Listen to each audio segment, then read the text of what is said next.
Okay, I call to order the meeting of the Metropolitan Area Planning Commission for Thursday, August the 6th, 2020. Can we have our public notice, please?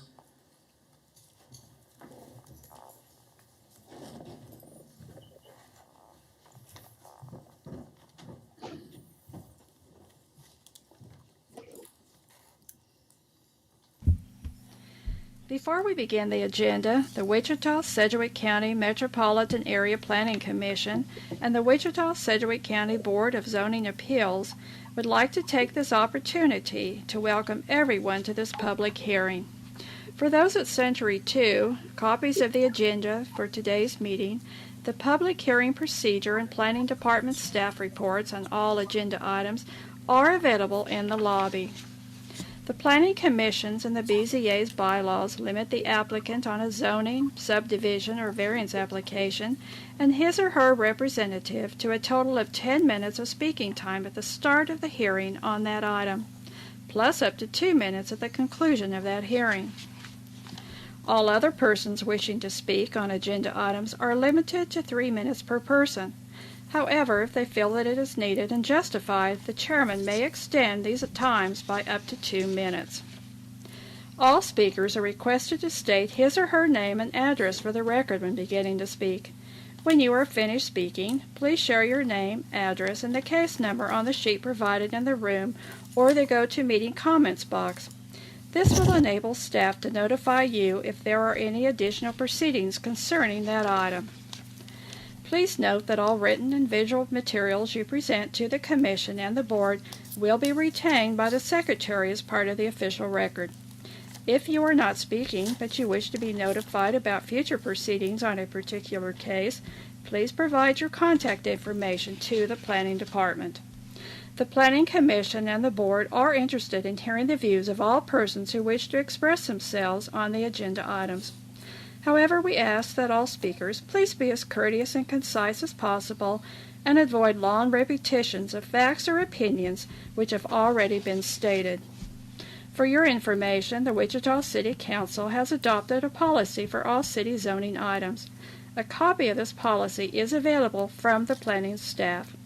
The City Council relies on a written record of the Planning Commission hearings and does not conduct its own additional public hearings on these items. The decision of the BZA is final. Any appeal of a decision of the BZA is to district court. Okay, let me talk to those folks that are listening in from different devices. I'll give you an idea of how this is going to go. First off, we will go through the entire agenda to see if there are any items that we can take by consent. Then those items that wish to be heard from either by members of the commission or people from the public, we will then come back and hit that at a later point of the meeting. When we do that, as we take an agenda item, we'll have a staff report. We'll have the applicant get up and speak. We will then have the opportunity for the public to speak. We'll start with anybody that happens to be at Century 2 that wishes to speak on the item, and then we will go to you that are listening in at home or at work by virtue of a virtual device, a telephone, computer, whatever the case may be. Seeing a large number of people, we will try to get through this as quickly as possible. So be listening in on your agenda item when listen for the time to come in so that you have the opportunity to speak if you wish to speak on that. I hope I explained that in a way that makes sense, but we will do the best we can today. We do not have any BZA items. We can forego having to go into that part. First item of business will be the approval of the minutes for July 23rd, 2020. My records show that Mr. Blick, Mr. Bill Johnson, and Mr. Hartman were not available for that meeting, so they will be abstaining. Any questions, comments, or a motion on the minutes for July 23rd? Move for approval. Second. Have a motion by Mr. Joe Johnson and a second by Ms. Dexler. Any questions, comments? Seeing none, all in favor signify by saying aye. Aye. Aye. Aye. Any opposition? I abstain. We have one abstention and one remote. I abstain. Bill there? Okay, Bill. Glad to see you make it. Okay, that passes. Staff, you guys got the number on how many that is? Okay. Well, we have all 14 are present. So Okay. if we had 3 abstaining, then it would have passed 11-0-3. 11-0, okay. We will now go through and see which items we can take by consent. The first will be consideration of subdivision committee recommendations. Agenda item 2.1 is a one-step final plat, Whispering Creek addition near East 37th Street North and North Woodlawn Boulevard. Does anybody on the commission wish to hear that item? I'm seeing none. Is there anybody at Century 2 wish to hear that item? No. Okay. Is there anybody in the public wish to hear that item calling in from another device? Seeing none, we will take agenda item 2.1 by consent.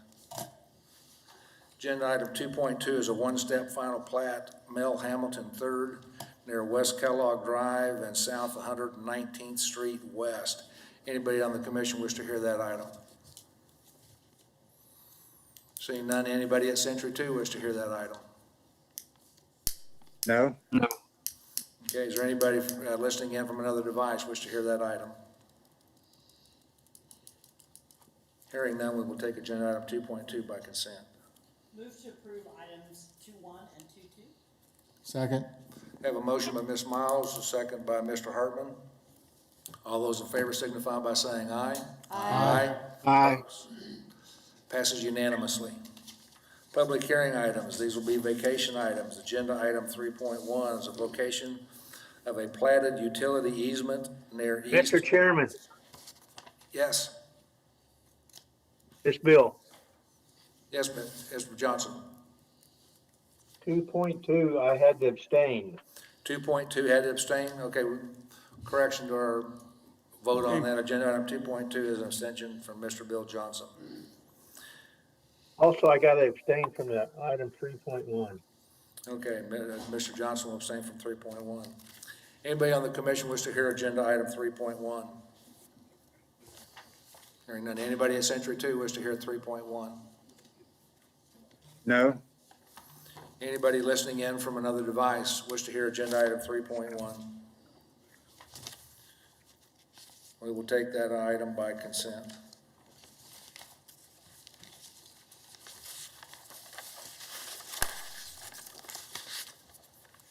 Okay, agenda item 3.2, vacation of a portion of a platted 25-foot front building setback line. I'm assuming that that one is the one we've got a lot of stuff in. We will hear agenda item 3.2.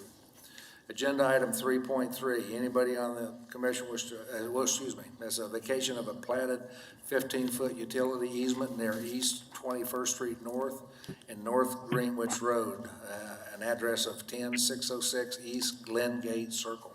Anybody on the commission wish to hear that item? Anybody at Century 2 wish to hear that item? No. No. And anybody from another device wish to hear that item? Okay, we will take agenda item 3.3 by consent. Agenda item 3.4, vacation of a platted 15-foot utility easement near East 17th Street North and North Hillside Avenue. Anybody on the commission wish to hear that item? Mr. Chairman, I'll be abstaining from that item.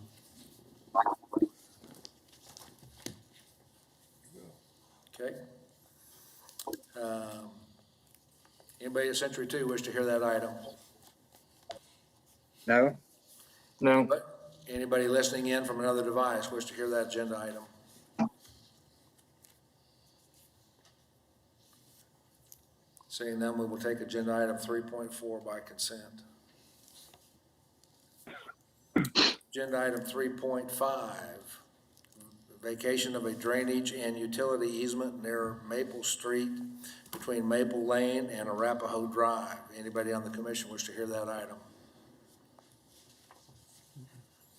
Seeing none, is there anybody at Century 2 wish to hear that item? No. No.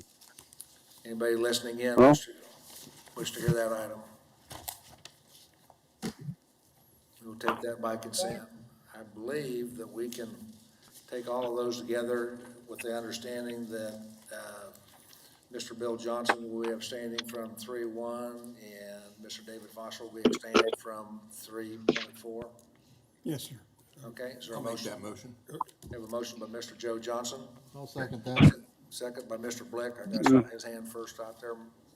We have a motion and a second. All those in favor of the motion signify by saying aye. Aye. Aye. Aye. Are we not hearing? I can't tell. We nothing will about hear that. 3-2. Okay. No, that one was not included. We will hear agenda item 3.2, which is the 25-foot front building setback. Yeah, that one's got a lot of interest. Okay. Okay. Get that top right. Agenda item, now will be public hearing items.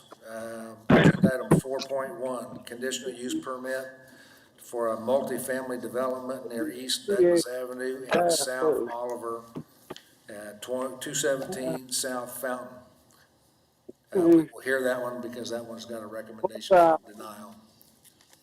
Ooh. This should come out about right there. That's all right now. I'm gonna change it. Just, put a bin Do we have an idea where where that's coming this way. it's coming from? You may have to angle of that. Caller 15, there we go. Okay. Agenda item 4.2, conditional use to permit expansion of oil drilling near K 254 and North 127th Street East, an address of 13160 East 61st Street North. Anybody in the commission wish to hear that item?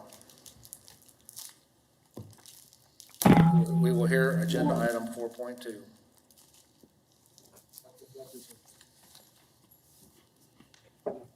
Agenda item 4.3, zone change from single-family residential to two-family residential near South Seneca and West 47th Street South, east of the intersection of 50th Street South and Osage.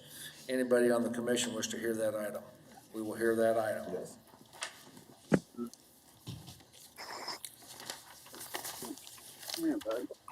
Agenda item 4.4, zone change from single-family residential to two-family residential near South Greenwich and East Pawnee, an address of 11510 East Pawnee Road.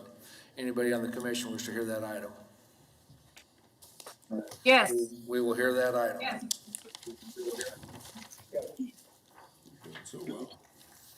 Okay, agenda item 4.5 is rezoned from a single-family residential to light commercial near East Pawnee Avenue and South Hillside Avenue, showing an address of 2438 South El Rancho Road.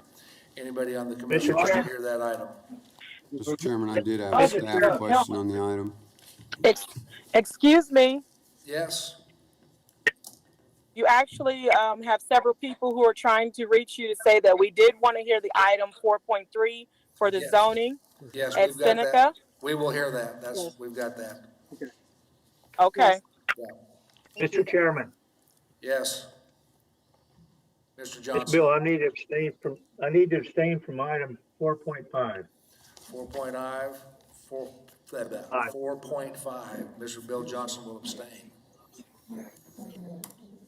Okay, we have a staff question. Let's do the staff question right now, Ken. On the staff comments, I just want to confirm, I didn't see in the list there that meeting the landscape ordinance would be a requirement. Is that just a given? We don't Yes, need to it is. list it in the comment? Yes, Okay. so that's in the code and will require it with building permits. Okay, thank you. Okay, so we'll take that by consent. Anybody on the commission wish to hear that item? Seeing none, anybody at Century 2 wish to hear that item? Agenda item 4.5. No. Okay, Like this. that's the one at 2438 South El Rancho Road. Is there anybody listening online that wish to hear agenda item 4.5? Where do you think it's gonna go? At least that's a installation. Okay, I'm gonna take that as not. I think that's background chatter. Mr. Chairman, I move that we approve item 4.5. Okay. We got a motion on agenda item 4.5. All those in favor of that motion signify by saying aye. Aye. Aye. Opposed? Okay, and then after that, we'll have 3 public hearing items, but we can't take those by consent. Mr. Chairman, unfortunately. who seconded that motion? Was it Mr. Hartman? Mr. McKay. Mr. McKay. McKay, okay. Okay, that takes us back to 3.1? 3.2. Agenda item 3.2, vacation of a portion of the platted 25-foot setback. Yes, good afternoon, Commissioners. Philip Ziebenbergen, Associate Planner with Planning Staff. The item before you this morning, Vacation 2020-24, is a request to vacate a portion of a 25-foot platted building setback at a property addressed 4026 North Sweet Bay Street. Property is zoned SF5, single-family residential. It's located north of East 37th Street and west of North Rock Road, as you can see on the map before you. The purpose of this request is the applicant, who's the owner of the property, would like to build an addition onto her garage. She's looking to vacate 13 feet of the 25-foot setback, effectively reducing it down to 12 feet instead. The reason this requires the front setback vacation is on her property, it's a side-load garage, and so you have to drive up the driveway and then turn, and in order to add on to the side of the garage means you're getting closer to the front of the property. The Unified Zoning Code's minimum front setback for the SF5 zoning district is 25 feet, so if this application is approved, the setback would be reduced by 13 feet, exceeding that minimum setback by that 13 feet. As we talked about in the subdivision committee, it has been updated for your planning commission staff reports. This garage addition has been through the Willow Bend's architectural committee. They have approved the design of it.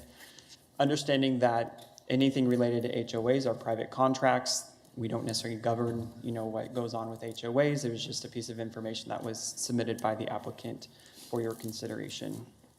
There are no public utilities in the setback. There are also no private utilities in the setback. One of the things we had to confirm from the planning committee, or from the subdivision committee to planning commission today, was that in fact the mail out of the letters for notification, legal notification purposes, was sufficient. We did go back and review the ownership list for the properties that were provided letters. There was several pieces of comment during the planning or the subdivision committee on certain neighbors not getting notified and others neighbors getting notified, and making sure we ran through our legal process and ran through the legal hoops in order to justify the notification.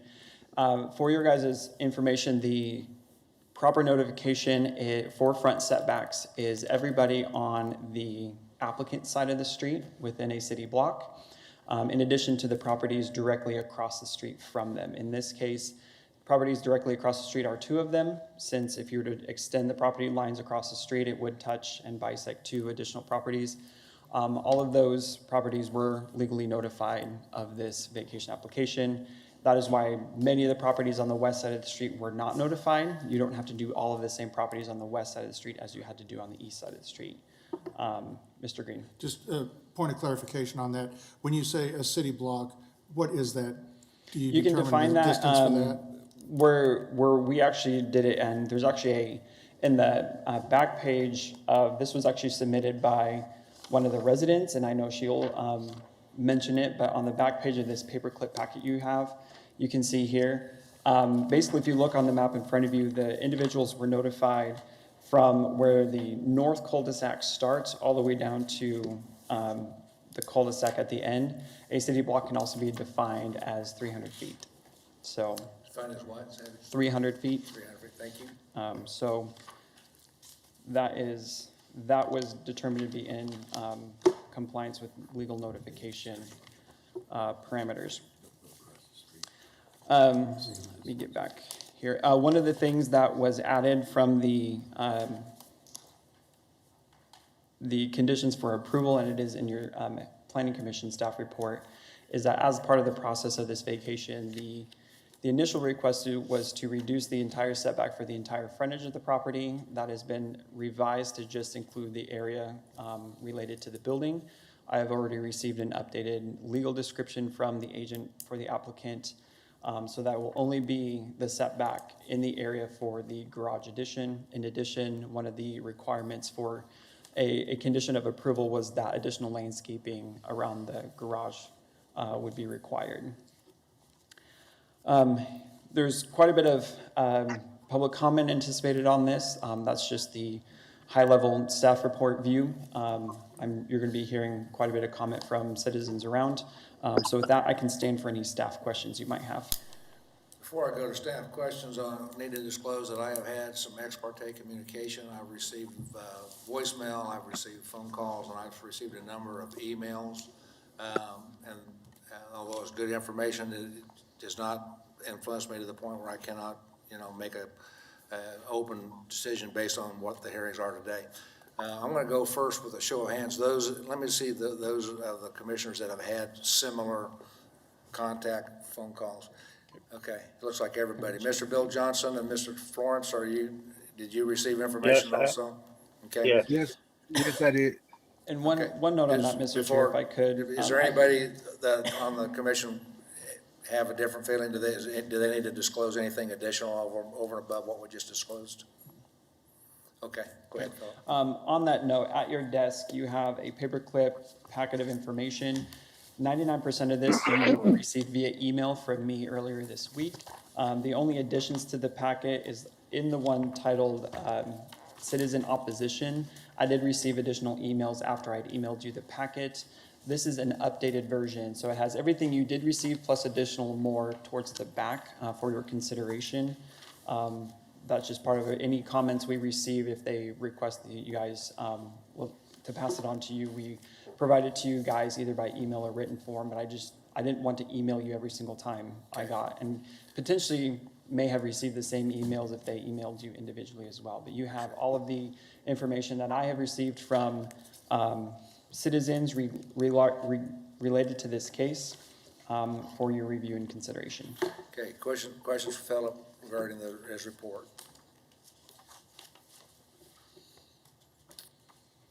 Seeing none, is the applicant or agent available to speak? If so, they will have 10 minutes. Yes, this is Brian Lindeback. Hopefully you can hear me. Jim, Mr. Schiffelbein, could you pull up our presentation? I know you've received, Commissioners, Brian Lindeback, 411 North Webb Road, MKEC Engineering, on behalf of the owner and applicant. I know you've received a lot of information here, so I'm going to try to be brief, but also thorough. Jim, next slide or two slides. Keep going. Okay, so obviously we have, everybody's seen this image. I think it's just to help you kind of get familiar with this area. One thing I'll mention here is that is unique about this property, as opposed to other parts of the neighborhood, is the right-of-way in this front area is 64 foot. That's a collector street right-of-way, so therefore the street is extra wide. It's a 35-foot wide pavement versus 29 foot that you would have in a 58-foot street right-of-way. I think that kind of goes to some of the things I'm going to talk about here in a minute, but you can see that right-of-way kind of depicted here, white line to white line. Next slide, please. This, again, just is another representation of what is proposed. MKEC actually worked on this development early on and helped the developers build it. This just so happens to be a plot plan from before this house was constructed. And then so we've represented some things that she intends to do or would like to do, namely the front garage setback there issue with the garage extension. I would also just point out that she also has plans to install a pool. And so I think those are improvements that I want to make sure you're tracking, that if successful here today, she wants to improve her property and upgrade it. Next slide, please. This is existing residence, as you can see.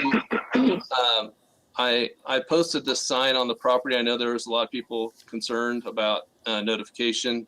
The sign was posted on the property on the 17th of July, which is in keeping with the rules of notification. So not only did we have the mailer notification, but we also had the application sign that was posted. Next slide, please. This is a rendering from Ms. Steele on the proposed addition. I think it's one thing that you might be looking at and saying, well, it doesn't look like it's anything different. And I think that's the intent, is that this is going to match the existing facility, the existing residents from day one here. So after the project is done, you probably wouldn't even know that there was so much input into this if we were successful today, because it'll blend in so well.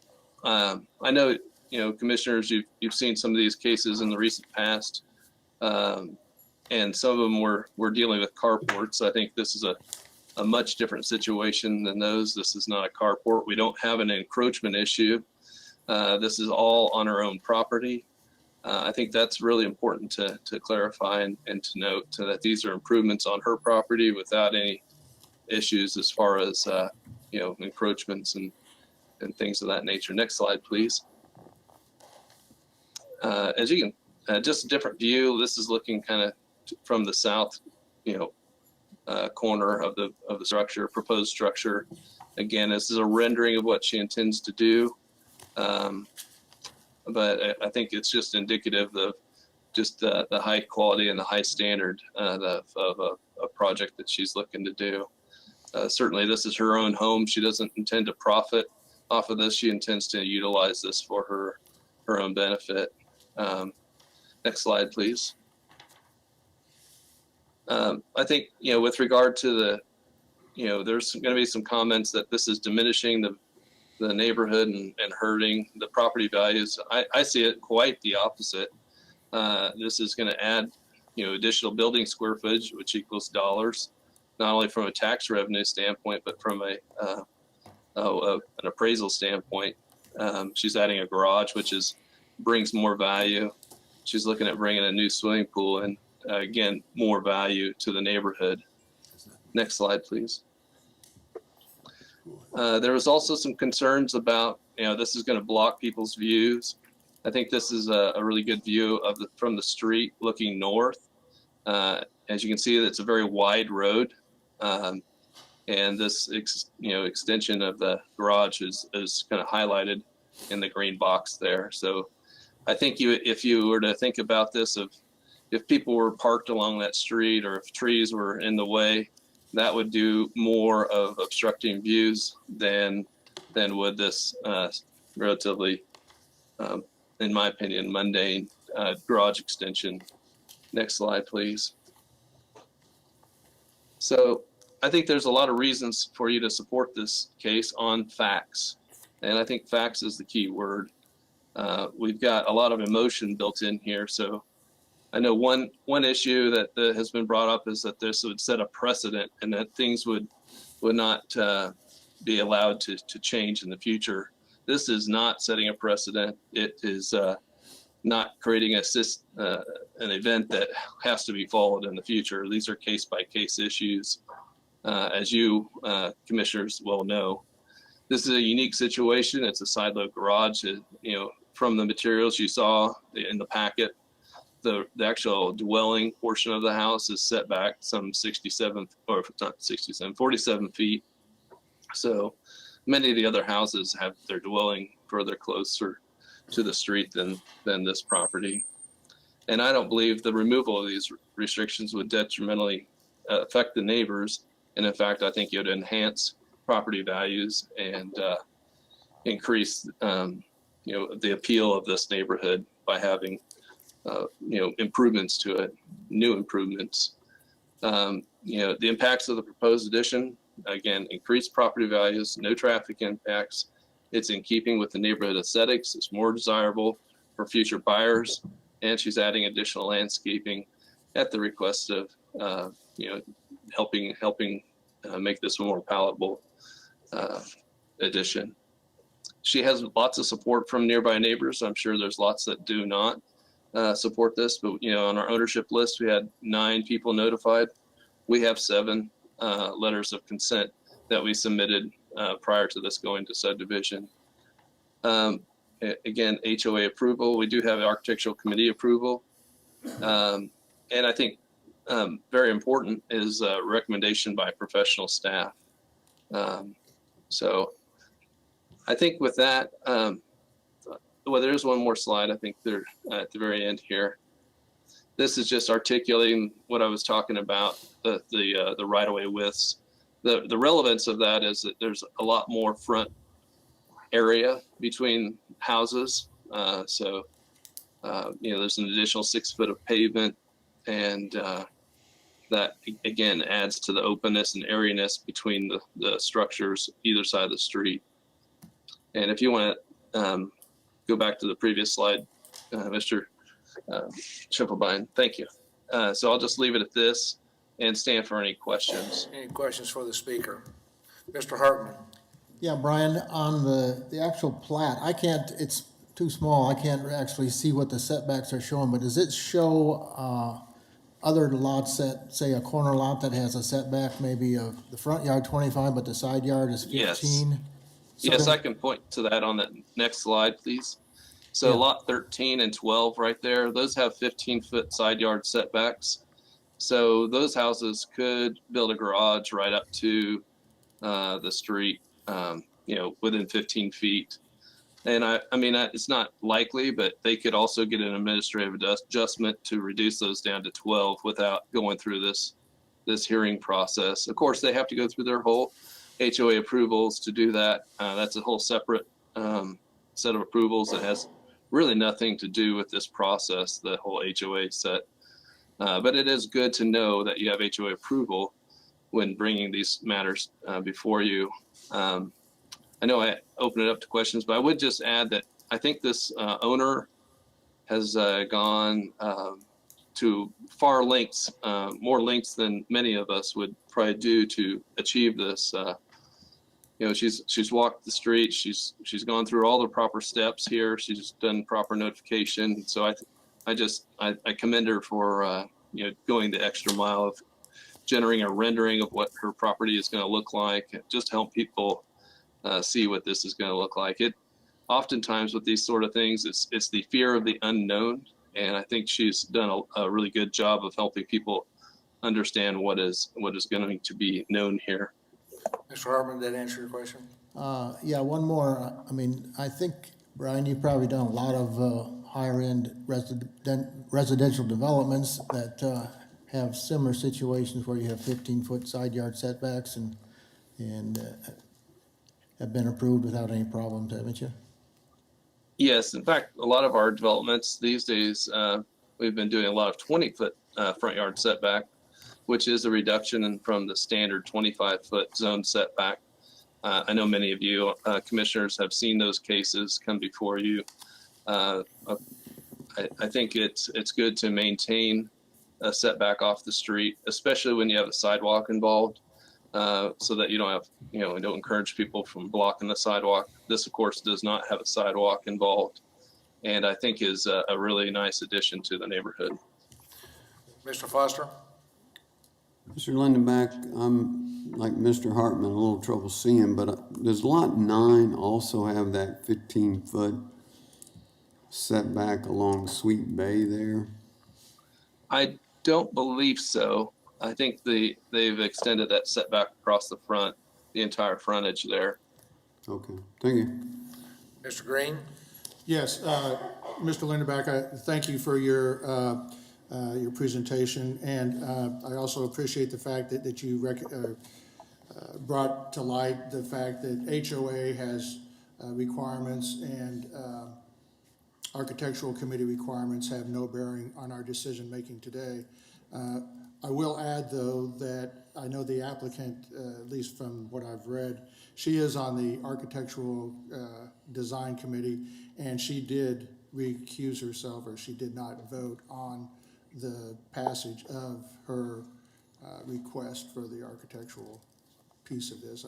I know I've read letters from neighbors that were suggesting otherwise, and just wanted to make sure that even though it has no bearing on our decision-making process here, that is something that has happened.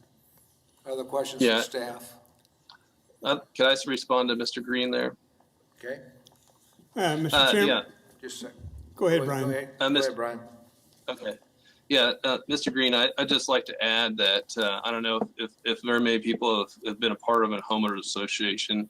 on the different advisory boards. But you know, I think this has something to do with the quality of this construction. Miss Steele has been on the architectural committee for a number of years. I think that goes a lot to speak about her character. She wants the best for this neighborhood, and she wants to do a good job, something she can be proud of. And I think it also kind of speaks to her civic mindedness. She's also been volunteering all these years, helping the neighborhood progress in a positive direction. So I think all those things add to the validity of an approval in this case. She's doing good, and I just thought it'd be good to echo those thoughts. Mr. Yearout? Mr. Chairman, I want to make a point of clarification on this case. This is a request to vacate a portion of a platted building setback. We're not talking about adjusting setbacks that would be in the zoning administration or zoning regulations. So even though the regulations by code would say a street side yard would be 15 feet and could be administratively adjusted, that's not true in this case, because any modification of buildings into the platted restrictions on the plat would require a vacation case. It can't be administratively adjusted. So what you have before you is a request to vacate a restriction on the plat. All these other factors are relevant to the discussion, but you are dealing with the request to vacate something off the plat. And that is what will eventually go to the governing body and ask them to remove the restriction on the plat. Appreciate And that that's all we're clarification. dealing with. Appreciate that clarification. Before I go to public comment, is there any questions from our commissioners that are remote? Just a moment, Mr. McKay. Any of our commissioners remotely? No. Mr. McKay? I just wanted to briefly, setback requirement is not for the full width of the lot, it's just for the building site. Correct. Yes. Yes, that's what she is requesting. It's just the portion that would be in an encroachment. Yes. Okay, we will now open up the floor to, Mr. Blick, I'm sorry. Question I have for staff when you were just mentioning that. So this question I would ask Mr. Landenbach is, it looks like the flow that's right in there with the houses that are all lined up on that curve. Would it make a difference if I asked a question that says, based off of if that's coming out further, if that would restrict any safety concerns because of that coming out further than the line side of all the rest of the houses that are along there, or not? Well, I mean, you can raise those types of questions. I think the evidence that he presented earlier in the slide shows that because the way this sits on the curve, they're claiming that it will not have line of sight issues going forward. And that's the question I had is, since it is on a curve, it's actually the houses out there further than the other ones, and then you're also pushing out further at a structure that could also have a safety concern. So that's a question. And well, then if there is a concern with that, that would be something we need to really refer to a traffic engineering, and I don't know whether they've already addressed that issue. I think they have. Mr. Yearout, Just a second, I can Brian. speak. Just a second. Sure. Philip? During the subdivision committee, we did speak with Lee Carmichael, who's the city traffic engineer or in traffic engineering, and he said that based on the fact that it's on the inside of the curb, there is no issue regarding sightline and obstructing views of driving around the corner. Okay, thank you. Is that what you had? That's exactly what I was. Mr. Linderback was going to respond also. Okay. Brian, did that get that covered for you? Yes, it does. I think that's a really important fact that we do have traffic engineering support. Great. Thank you. Okay, we will go to public hearing. We'll start with Century 2. Are there any speakers at Century 2 that wishes to speak on this issue? Yes. Okay, please come to the microphone, state your name and address for the record, please, and you will have 2 minutes. I thought we had 3 minutes plus. I am the one who's impacted most by this. I'd request extension. This is Jack Poling. I live at 4022 Sweet Bay. Hello? What do we normally, what's our I number? did, My mistake. earlier today, I did 3 advise minutes. You're Mr. right, Coleman 3 we would minutes. have three. 3 minutes. And a special request, I think it was indicated that I can make a special request to go to 5, At the end of especially in your, light of what. at the end of your just 3 said. minutes, if you need more time, we can take a look at it. Okay. Like I say, I'm Jack Poling. I reside at 4022 Sweet Bay. Next chart, please. Everybody's aware that the vote last time was 4-2. I tried to make a personal appeal about what the effect this had on my personal property, and I think it influenced some of the committee, but not all. So I don't plan on repeating that. I just plan on maybe next chart, addressing what I consider some of the confusions or actual contradictions that came out of the last meeting last week. Next time, or next chart, please. So does this set a precedence? The answer is no, it doesn't. Why do I say that? Because in talking to Ryan Reed, there are encroachments on the 25-foot setback existing in Willow Bend. These occurred in some cases because of mistakes, some because of less than scrupulous builders and owners. Actually, MKEC was hired by Golf Courses of America to address this issue way early in the development. Next chart.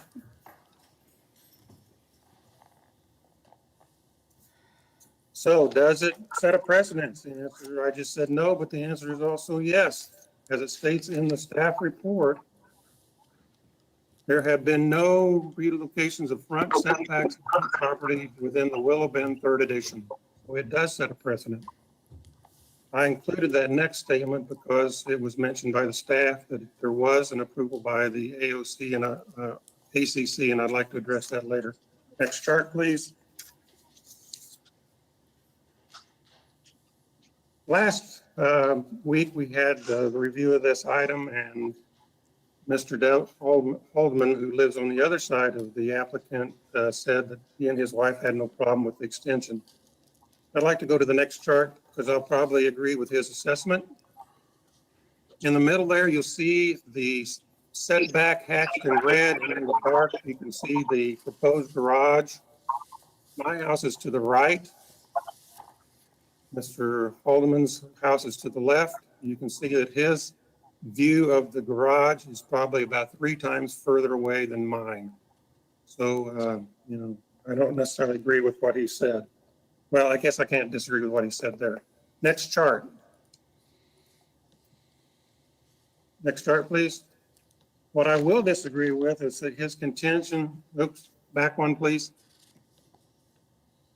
That for as far as Willow Bend residents go, the only important thing is the view of the golf course.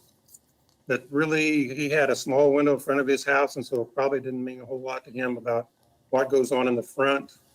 I personally have a pride and a satisfaction in living in Willow Bend when I drive into the neighborhood or walk the neighborhood. And it doesn't really have anything to do with the golf course. In fact, Sir, your time has 40% expired. Do you need additional time? Expired? Okay. Okay, well, over 40%, yes, I do. Over 40% of the people living west of Rock Road in Willow Bend do not have a golf course or golf course view. So I'd like to jump to chart number 11. 11, please. You can see that the current setback of her garage is not any further back than mine. So to say that hers is back further, that's not true. This is the view I have. Next chart. This is what that garage will look like sticking out from her current garage. Yes, she's an architect and she's going to make it look pretty and nice and everything. But back to the last chart, please. Back to the last chart, please. I don't think anybody can argue that this is a much better view for me than what she can come up with in everything she does.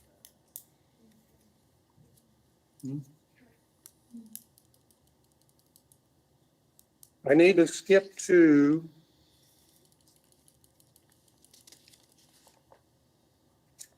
chart 16. I'm running out of time. Chart 16. I still have a problem with the negative impact this has on my property, But number 2 there was incorrect information in the Willow Bend ACC application. My previous chart indicates that approval in the ACC was given to your planning committee as part of her application. And so that incorrect information was also in the application that went to this planning department. I think the fact that there was incorrect information, and that incorrect information was that I had approved her garage design. I had never, ever approved her garage design. Never approved it. I never approved the fact that she was going to extend the garage. Sir, your time has expired. Are there any questions for the speaker? Thank you. Next speaker, please. Anybody else there? Sorry, Mr. Joe Johnson. The picture he's showing there on slide 12, is he on the, which side of her are you on? To the south or to the right? I think they have a To the right, to the south. Okay, that's what, You have a question for me? yeah, you're to the south and Holdeman's to the north? To the north. Okay, thank you. Thank you. And then her garage sits on the south side closest to my property, not to his. Next speaker, please.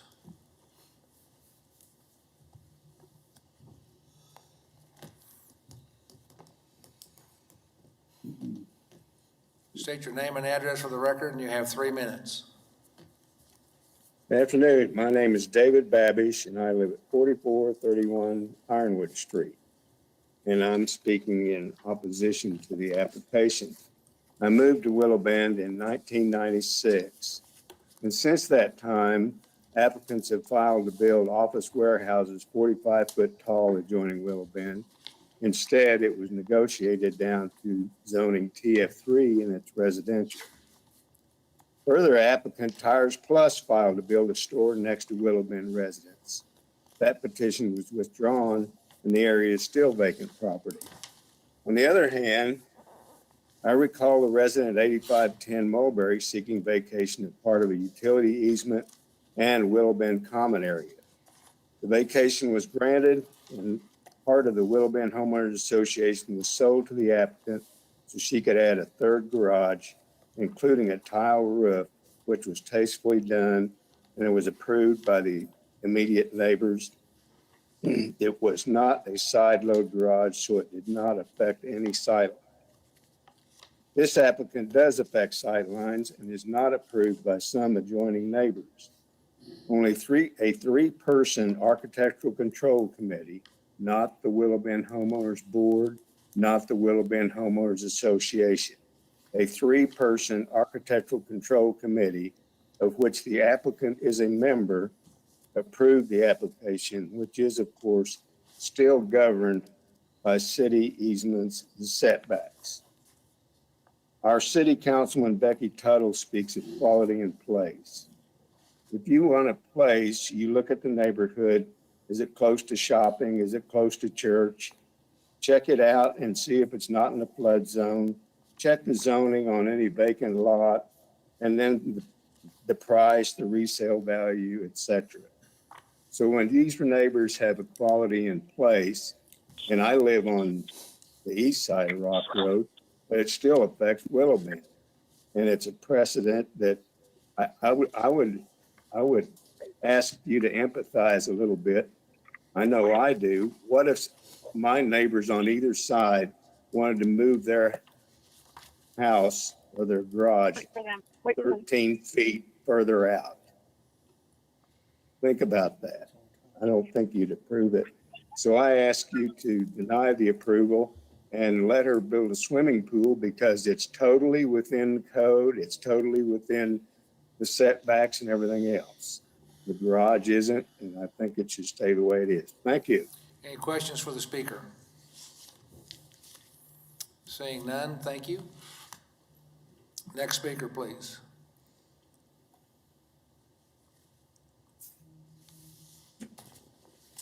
State your name and address for the record, and you have 3 minutes. My name is Barbara Kreger, and I have lived at 4013 Sweet Bay for 33 years. I want to talk about the distribution of the July 15th Metropolitan Area Planning Commission letter notifying certain Sweet Bay residents of the upcoming meeting on July 30th to review this vacation. This letter listed the 12 residents in addition to the applicant who were to receive the notification. Please look at your chart that I included in the packet, labeled certified ownership list of the vacation application. Notice that 4013 is across the street, very close, much closer than a lot of the other residents that received notice, but I didn't receive one, and as well as many other close neighbors. I'm against this vacation because it'll make it possible for more homeowners to extend their buildings into the setback, minimizing the view of other people. Thank you. Any questions for the speaker? Questions? Seeing none, thank you, ma'am. Next speaker, please.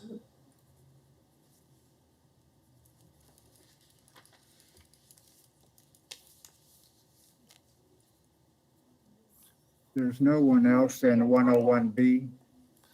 Okay, is there anybody listening in remotely that would like to speak on this issue? Wait I think a there second. are 2 rooms in Century 2 now. Okay, then not all the people are in the same room? I thought the plan was to put people in one room for the, per issue. There's nobody else at Center 2 in my room. Okay. Thank you. Hello, my name is Kathy Poling, and I'm in the room here at Century 2, and I am Jack Poling's wife. You have 3 minutes. In the application, there were some basically stated that Jack and I agreed with her development. I'm here to provide you a notarized statement declaration that I did not know about the garage, and I did not know about the extension, the vacation, and I'm willing to provide this to you for formal application here. Also, I'm very worried that if this is authorized with the applicant's participation on the ACC board, that if there are any other future vacations and the applicant turns them down, then that sets us up for a discrimination case. And that's going to really hurt our community. So I think that's a very wrong thing. Anyways, the bottom line, we did not know. I'm willing to provide you legal paperwork to document that. And therefore, her information provided you in the beginning was wrong. Thank you very much. Any questions for the speaker? Seeing none, is there anybody else in Century 2 that wishes to speak on this item? If not, we'll go remotely. Is there anybody listening in from another device that wishes to speak on this item? Frank Mills would like to speak. You have the floor, sir. You have 3 minutes. State your name and address for the record. My name is Frank Mills. I live at 4118 North Sweet Bay Circle. I lived there for 33 years. I wish to thank you for this opportunity to speak out on why I oppose this 25-foot front yard setback vacation. My house is 7 doors to the north of the applicant. I, of course, did not receive a notice either. When one buys or builds a house to be your home, maybe you put your life savings in it, get a large mortgage, you expect certain protections, some of your views, some of aesthetic qualities within your neighborhood and community, especially when you pay a bit more to be in a community with covenants and a golf course community. In this case, the AAC happened to approve this, but that's been gone over. That's only a board of 3 people, and the applicant was one of them, and did abstain, but there was only 2 people, not 523, that approved this. It was not approved by the Will-Bent Home. Basically, you think you've got protections on. First is your covenants and restrictions. We've talked about how that was violated. The second is governmental controls, and that's the plat. And that's what we're talking a lot about today. This property was platted with a 25-foot setback, and the community was 6 foot generally speaking, side yard setbacks. That means 12 feet between the houses. To have a 25-foot minimum setback is certainly reasonable. That's what's platted. And the third thing is that's what the Uniform Zoning Code recommends is 25 feet. If this vacation request is approved, all three of those protections a home buyer would think they have or would be violated. In our community, we have covenants, and there's a chart I think Philip was going to put up regarding fencing. And Article 3, paragraph 3.1 states, fencing is prohibited in the front of a dwelling. And, you know, if you're going to have fencing, it's got to be approved, and it's got to be wrought iron in the back of the house. The applicant's request will consist of a solid brick wall, approximately 10 feet high, plus a roof line, and I assume that would all total about 18 to 20 feet high. And this addition will extend 13 feet in front of the yard and the front yard setback, which in my opinion would be much, much worse than a typical fence. Such an addition would be a whopping 52% reduction in the 25-foot setback, reducing it down to 25 or down to just 12 feet. It's not only a huge injustice to the Pollings, the neighbors on the south, but will, in my opinion, negatively affect the harmony and balance of front yards along North Sweet Bay or any other place in Willow Bend. Sir, your Most time has importantly, expired. Could you wrap up with one more minute? Yeah, I'll try. If the vacation request is approved, it will set a precedence within the community, as I think that if I came for the board and it was disapproved, I would think I was being discriminated against. I'd like to say a lot more, but in closing, I'm going to echo Tony Blake's statement and his email of opposition. I, along with the other 523 residents of Willow Bend, had to abide by the platted front yard setback when building my home. I see no reason to change the platted setback. I don't see why the applicant should get any special privilege on this. Therefore, I respectfully ask that this be voted no by your committee. Thank you. Thank you, sir. Let me see if there are any questions for you. Any questions for the speaker? Mr. Johnson? I have a question for the staff. I have a staff question, okay. Are the covenants still in effect? Yes, sir. The covenants will, this has no bearing on the covenants. And the city does not enforce covenants. Right, but are they still in effect? Yes, as far as we know, yes. Don't they only last 25 years? I've not read the covenants to find out what their provisions are. The word keeps coming up. I just was trying to clarify. Yeah. Any additional questions for the speaker? Seeing none, thank you, sir. Any other speakers out there turning in remotely who'd like to speak on this issue? This is Gene Nold. Gene Holt, yes. Okay, sir, you have, Gene Nold. I am. state your name and address for the record. You have 3 minutes. Gene Nold at 4106 North Sweet Bay. I live 4 houses north of the property, and through some error possibly, I did not receive notice of this. We've been traveling and are still out of town. I want to say I've lived at this address for 27 years. We bought the lot and built our home thinking we would be there for the rest of our lives. And we built it based on all of the covenants, all of the restrictions that were in place at that time. And I'm going to echo, I believe that Mr. Bowling, Mr. Mills, and Ms. Krager have all stated pretty much the same concerns I have. I would hate to see these kind of changes be started in the area. I do believe it would set a precedent, and I think it has much larger ramifications. The other thing that I am concerned about is that so few people were aware of this. It not only affects the 3 or 4 houses on either side of that house, but it affects the entire association. of the 523, and I think it needs more vetting before bringing this back to the city for approval. Again, I think that I am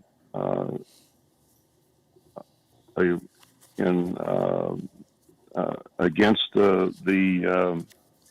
the approval of this, and hope that the board would vote no in this situation. Thank you. Thank you, sir. Any questions for the speaker? I'm seeing none. Thank you, sir. Anybody else out there remotely like to speak on this issue? I would like to speak. Yes. Okay, state your name and address for the record, please. You have 3 minutes. I'm John Shada. I live at 4126. I'm on my tool bag, but I'm in strong opposition of this proposal. We have rules and regulations for a purpose. Why are we changing it? We live a few houses up the street. I've lived here for 27 years. I've raised my 3 sons here. We wanted a 3-car garage. Unfortunately, our lot is very narrow in the front. It fans out towards the rear, and there was no way we could fit it in. I wouldn't even have applied for a setback vacation because it wouldn't be fair for my neighbors. We've already talked about the fact that the applicant is a member of the ACC, which is a little bit concerning to me. And precedent is a big deal. My next door neighbor has a side load a garage door, and I hate to think what would happen if this passed. So I would urge you not to pass it and just abide by our current rules and regulations. Thank you very much. Thank you, sir. Any questions for the speaker? I'm seeing none. Before I ask if there are any other speakers out there, would like to remind you to a number of comments have been made. If you want to agree with those, that's fine, but try not to repeat the full thing. And any other speakers? yes, Joe Hoover. Mr. Chambers?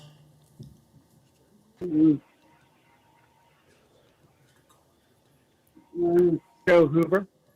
Okay, state your name and address for the record. You have 3 minutes.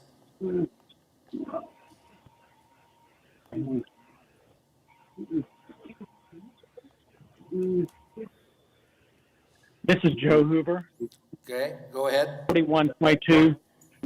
This is Joe Hoover. My wife and I live at 4122 North Sweet Bay Circle, down the street on the same side as the applicant.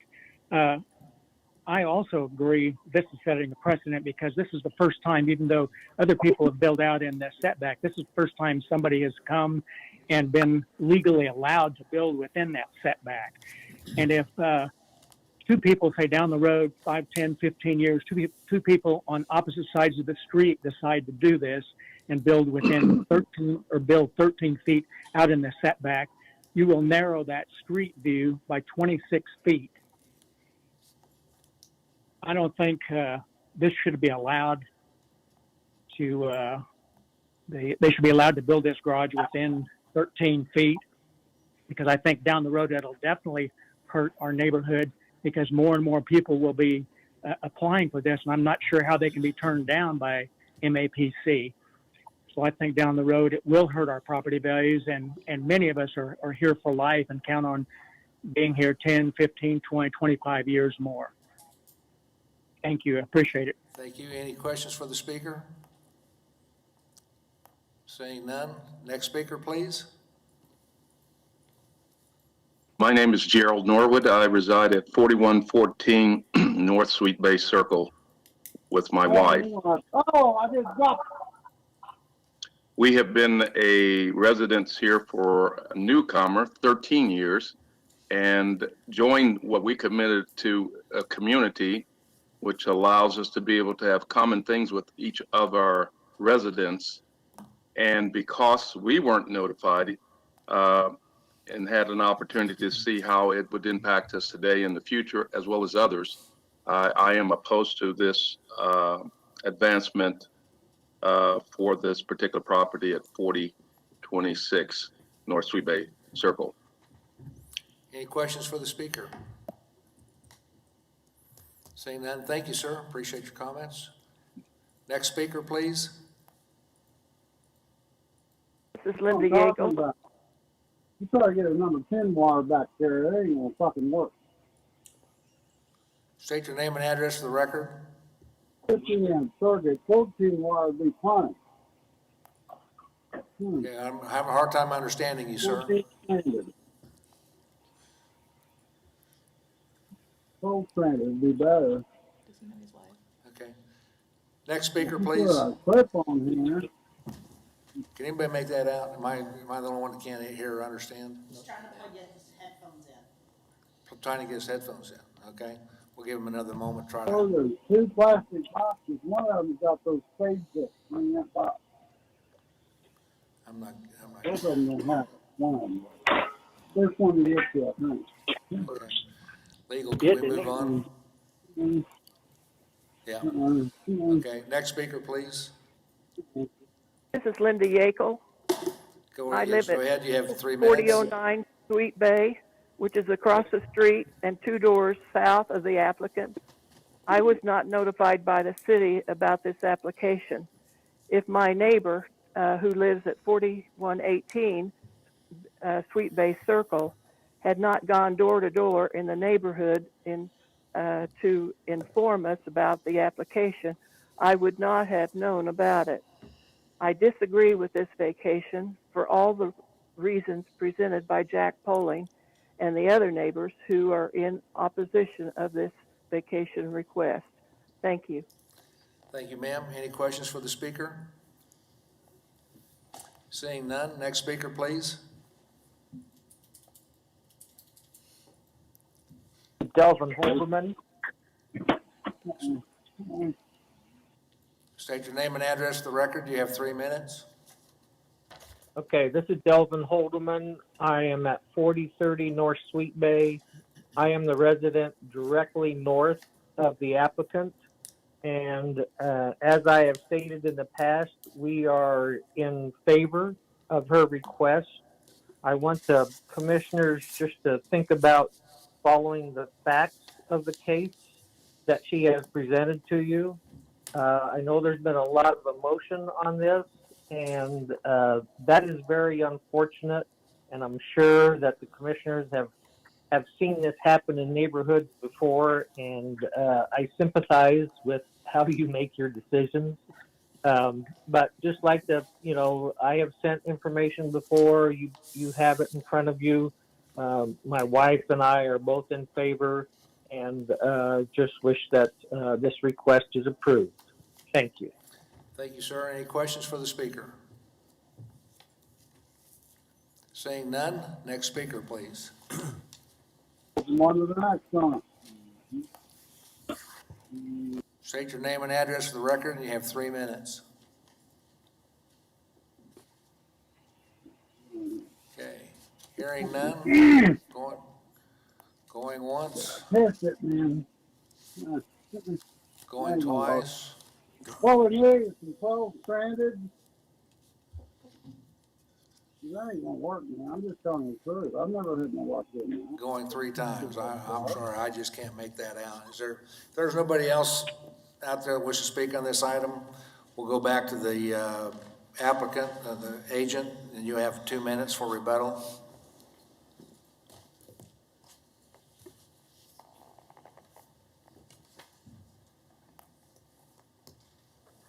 Thank you. I'd just like to thank all the residents who come out to speak, either for or against. I think it's a testament to the strength of your neighborhood. I would just reiterate the facts here.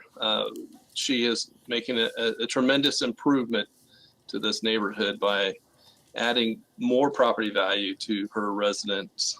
I think there were some things talked about the covenants I just think it's very important to note that these covenants are completely separate from what you're hearing today. And I think many people would recognize that. You know, one thing that was brought up was talking about how this was approved by a committee of just two. Again, if the architectural board was to have 20 people, that is a decision that Willow Bend should make. And as just an example, she's on the board. She's been helping the community for a number of years. Nancy is a longtime resident of the community. So I commend her for her service to her neighborhood. I think if Mr. Schifferbein, if you can pull up those facts again on the second to the last slide I had, I think it's just important to review those one more time. You know, thinking about the golden rules, I know this isn't a zoning change case, but there's a lot of similarities here. This property is very suitable for it. It's a single family dwelling. She's not trying to rent things out or do anything like that, although renting would be allowed. You know, we've got a height of her building is not being exceeded. You know, she's got a smaller dwelling than many of the others because it's a two-story unit. So there's more open light and air on her property. Brian, your time has expired. I'd like a couple more seconds if I could, just to finish up, if you don't mind. Look to the committee. Moving along, 1 more minute. You have 1 minute. Second. Thank you. I think, you know, there's, you know, talks about the golden rules, talk about the relative gain to the public health and wellness. I mean, I see this being not a hardship on the surrounding property owners at all. There's a little bit bigger structure. It's not impeding the views of traffic. The house is actually set back from the back of curb some 29 feet, you know, as it's proposed. You know, the comprehensive plan that we have on place looks to infill development. While this isn't infill, it is certainly improvements to the property. You know, I just see this as being a very good thing for the neighborhood, despite what some people may say here. It's increasing property values. It's enhancing the neighborhood with a house that has an additional garage, and that's Your pretty time has basic expired, here. Brian. Thank you. Bring it back to the committee for comment, questions, and decision. Ms. Miles. So I took the time and drove all through this neighborhood because I was extremely concerned about this case. And in my opinion, the person that's most affected by this particular case is Mr. Poling and his wife. And I didn't find any other houses in this neighborhood where they had vacated any other setbacks to allow a property to come out as far as this property would come out. And I was very concerned about the precedent that this might set. And while it's been brought up that this increases the value for the neighborhood, I think it increases value for this one homeowner, but I don't think it adds anything to this neighborhood. And I know personally, as I sat there for probably 5 minutes or so in front of Mr. Poling's house and this house, I imagined what it would be like if I walked out to my driveway and this structure blocked my line of sight down the street, because I think it will have a huge impact. And while the other neighbors have a lot of concerns, all in all, this mostly is going to affect Mr. Poling. And so for that reason, I will not be able to support allowing this. Thank you. Mr. Joe Johnson. I thought I heard the statement made that 6 out of the 8 residents closest to this property supported it. Did I not hear that correctly? Actually, 7 out of 12. Yeah, Okay, that's so, my count. but yet today I only heard, did I not hear correctly, only one actually spoke in support. That's what, that's what I found also, but in our packet were 7 consent forms that were signed that, of those neighbors that were in agreement, so that, you kind of have to weigh that with the. There seems to be some question about whether people knew what they were supporting, but. Mr. Florence, looks like you're trying to get a word in. I want to make sure that our people that are coming in remotely get a chance. I'm done. Yeah, I have a problem with the breaking up the continuity of the neighborhood, and this would set a precedent for future individuals trying to do the same thing. So I cannot support it. I'm sorry. Mr. Dewell?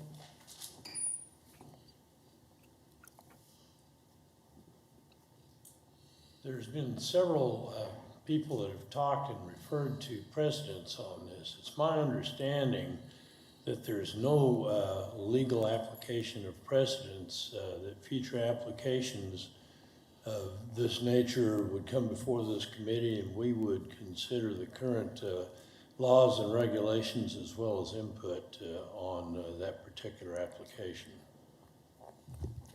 Thank you.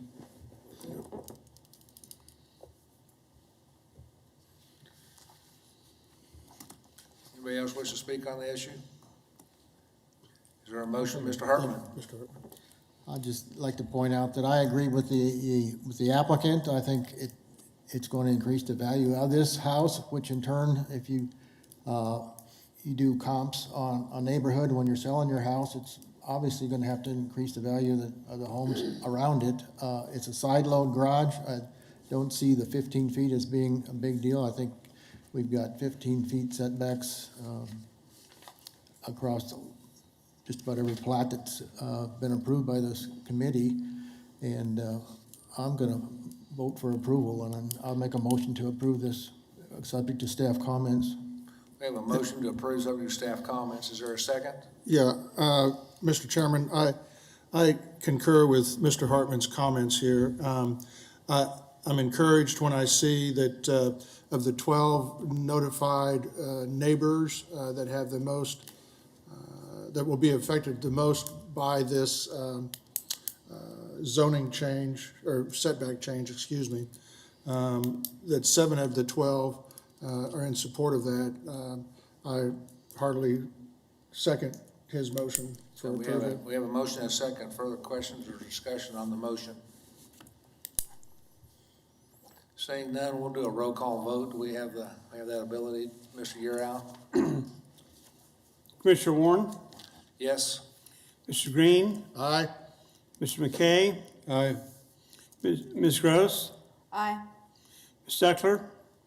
Yes. Mr. Dewell? Yes. Mr. Blake? No.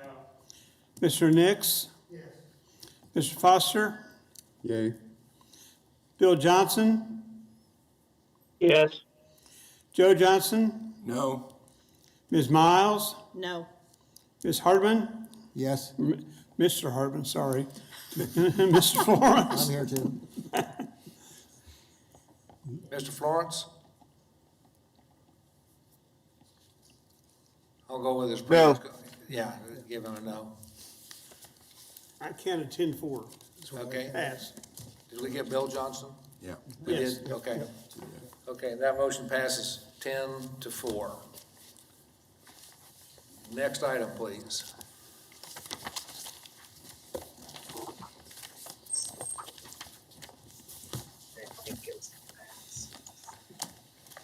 I think it's gonna go for a second. Man, I can't believe that. This lady is messaging me saying, I wish you were my agent. Oh, really? She's like saying, Yeah. Okay, Brian. Okay, Brian, hush up. Okay. Sorry. Kathy Morgan for the Planning Department, for conditional use 2020-25. This is TF3 zone property. It's approximately 6,300 square feet. It currently has a two-story duplex constructed on the lot with a three-car garage, and there is a a studio apartment in the, would be the west side of the garage, behind the three garage spaces. And this is before you because the new owner has done some updating to that studio apartment. And in doing that, found out that the previous owner had not gone through the proper procedure to get a conditional use for that third unit. Staff is recommending that this be denied because of the lack of square footage required for 3 dwelling units, which would be 3,000 square feet per unit for a total of 9,000 square feet. And the current lot is only 6,300 square feet, round thereabouts. We did, this was discussed at the District Advisory Board meeting Monday night, and the consensus was at that meeting, staff is recommending denial. Should the Planning Commission wish to take different action, there are 4 conditions. One of those, or the first one is that there be limited to 3 dwelling units, no more than 3. Number 2, that if the third unit in the garage structure is damaged more than 30%, they would not be allowed to rebuild that third unit. And any redevelopment of this lot will require the zoning setbacks, development standards to be applied. At the DAB meeting, they voted to approve this application with the conditions listed, but their recommendation was to allow 50% instead of 30. Having said that, this unit has been in that location for quite some time. As I said, the previous property owner constructed it without prior, he didn't get a building permit, didn't go through a conditional use process, and the existing owner found this out when they had it inspected for new electrical work and upgrading that she had done. So I will answer any questions. I know that Haley is here with us, and so with that, I'll answer any questions. Questions for Kathy? Mr. Foster? Kathy, I've got a couple questions. One is, please describe the available parking. On that diagram, it looks like it's like 18 point some odd feet is the available off-street parking requirement. Could you describe that, please? Yes, there is, within that structure, there is a parking, there's one garage space for each unit. And then there is enough length. Jim, could you go to the picture? Go back to the picture that I took. Keep going back. Back. Okay, you can see there's a space in each bay of the garage, and then there's enough room between the back of the sidewalk and the front of the garage to allow for one vehicle and not block the drive. And so I had advised in this picture, you can see that someone parked over the sidewalk, which is illegal. And Ms. Heater knows that that's an issue. So there are 2 spaces for each unit. Second question is, if there were a principal structure or something to be considered a principal structure, could this third unit be considered an accessory dwelling and have a different application?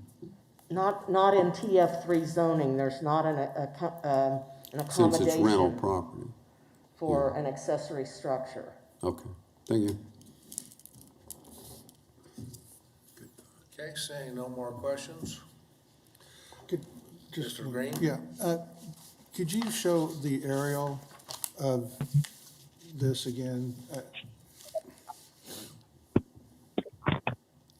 How wide is the street there, Fountain? Do you know what it is I back should to have back? put that. I read some comment about there was some concern about with street parking on Right, on an already narrow street. I just was curious what that measurement might be if you have it. South Fountain is a 75-foot right-of-way through that curve. And there is allowance for parking on both sides of the street. That only gives you one lane to get through, but there is parking on both sides of the street. So I would presume that that's, what, 45 feet then? Right? If there's a lane of parking 15 feet for each. And a lot of that throughout the city. Yeah. Okay. Additional questions for staff? 75 feet, that's a lot. Is the agent or applicant available to speak? Yes, I am. Okay, you have 10 minutes. All right. I originally had slides. Don't have them now. They didn't get to your committee on time, or they couldn't find them or something. So I'm just going to wing it. I would love to show you pictures of this spot. I bought this wonderful place. I love College Hill, and I actually live in one of the duplexes at the moment, and I have one of the duplexes rented. And it was rented already. The studio was already rented when I bought the property. I've done a lot of repairs and updates to the entire property. Lots of electrical work, as she mentioned. There was no guttering. I've put guttering on. I've done landscaping. I installed a sprinkler system, and it's coming. And I put in sod, and I put a 4-foot keeper of the plains on the corner because it's super cute. And I really want to attract people to College Hill. And I'm actually opening a business in Clifton Square, a tea house. So please come on and join us for some tea.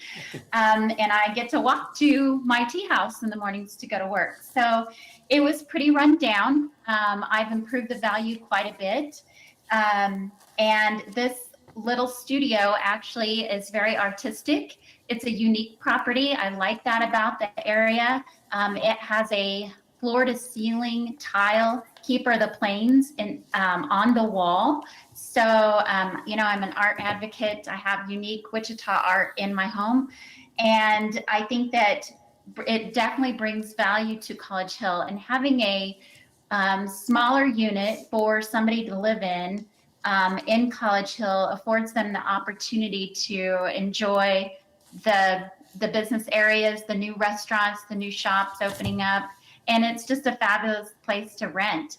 And I will, treat it with regard and respect, and I plan to keep it my entire life. So I'd like the opportunity to rent this space and continue to rent the space. And I have alerted the folks that live there that they cannot double park in that driveway. But they get 2 spots to park, so you would think that there's plenty for them to park. It has been inspected by the city. The studio is up to code. It has a cute little kitchen, a cute little shower and sink in the bathroom. And it has its own separate entrance and its own sidewalk to get into the studio. So it's, it's well done, I will say. And that's it for me.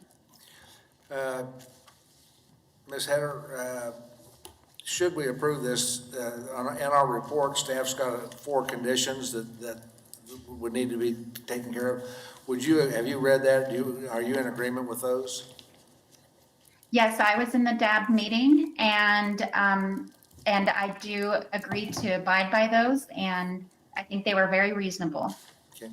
You would appreciate the 50% rather than 30% if I'm reading this right, if it was damaged by more than 30%. There, Yes, that's fair. Either one is fair. either one's fair, okay. Other questions for the applicant? Seeing none? Oh, I'm sorry. See, I see you better when you're out there. You get, Mr. Foster, wave your arms. I think you're just the right person for this property. College Hill is a special place, and you strike me as a special person to take that on. I do get concerned when I drive by some of these types of properties is the resulting on-street parking. Even in my neighborhood alone, I just yesterday evening, 6 vehicles with one property. So my question, could you describe the smaller studio a little bit further, that how many people might live in that, and that would help with the parking issue? Please describe that a little bit more. Yeah, and I had pictures. It affords, there is a room for a couch and room for a bed, but it's all in the same room, which makes it a studio. And then it's a long room. And so then on one end of it is a kitchen and then a blocked off little bathroom. And it takes up the entire length of the garage and the back of it. And so they have their own garage space, and they can enter through the garage into their studio, or they can walk the sidewalk to an entrance door. So they have opportunity for 2 parking spots in the driveway without impeding the sidewalk. But 2 people could live there as a couple, no more than 2. That would be uncomfortable. And then each duplex has 2 parking spots because it's a 3-car garage. And then there's space after the garage to park an additional car. So each individual living in each area has 2 spots to park. Oh, that addresses Being my on a question. lot too, there's room on the street, but I hear what you're saying. It's also not very safe sometimes to park your car on the street. But being on a corner lot, it could take up the full corner. Thank you. Additional questions for the applicant?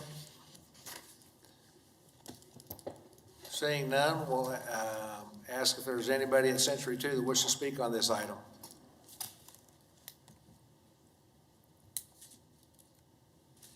One. No, there's not. 2, red signal. Signal. Okay.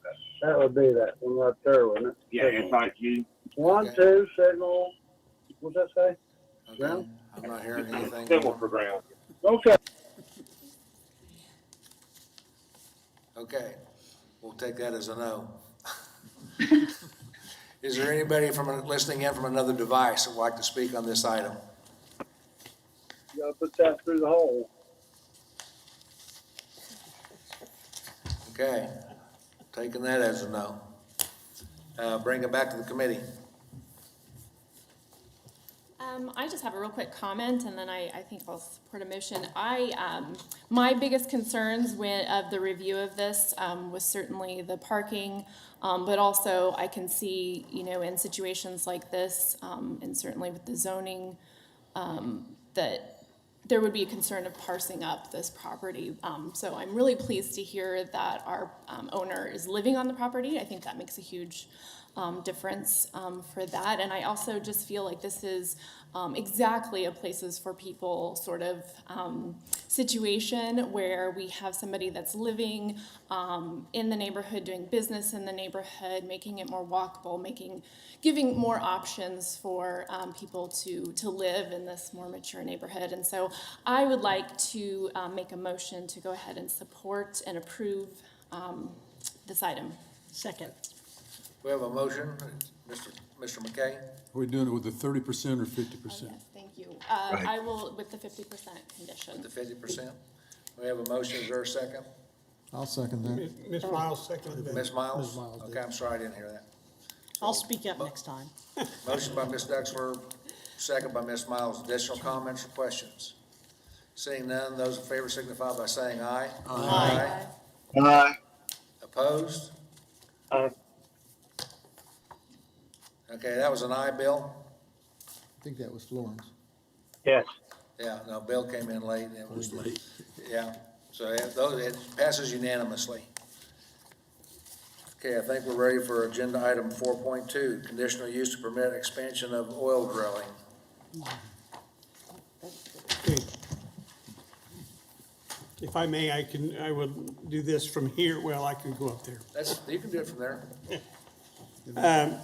This is a conditional use request to allow the redevelopment of the oil field on the property that's outlined on the map.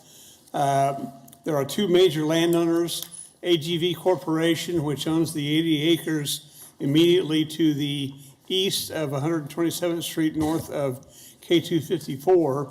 The other property is owned by M&L Land Company, so you're really dealing with two landowners. AGV Corporation is, I understand, the operator of what will become the new oil field.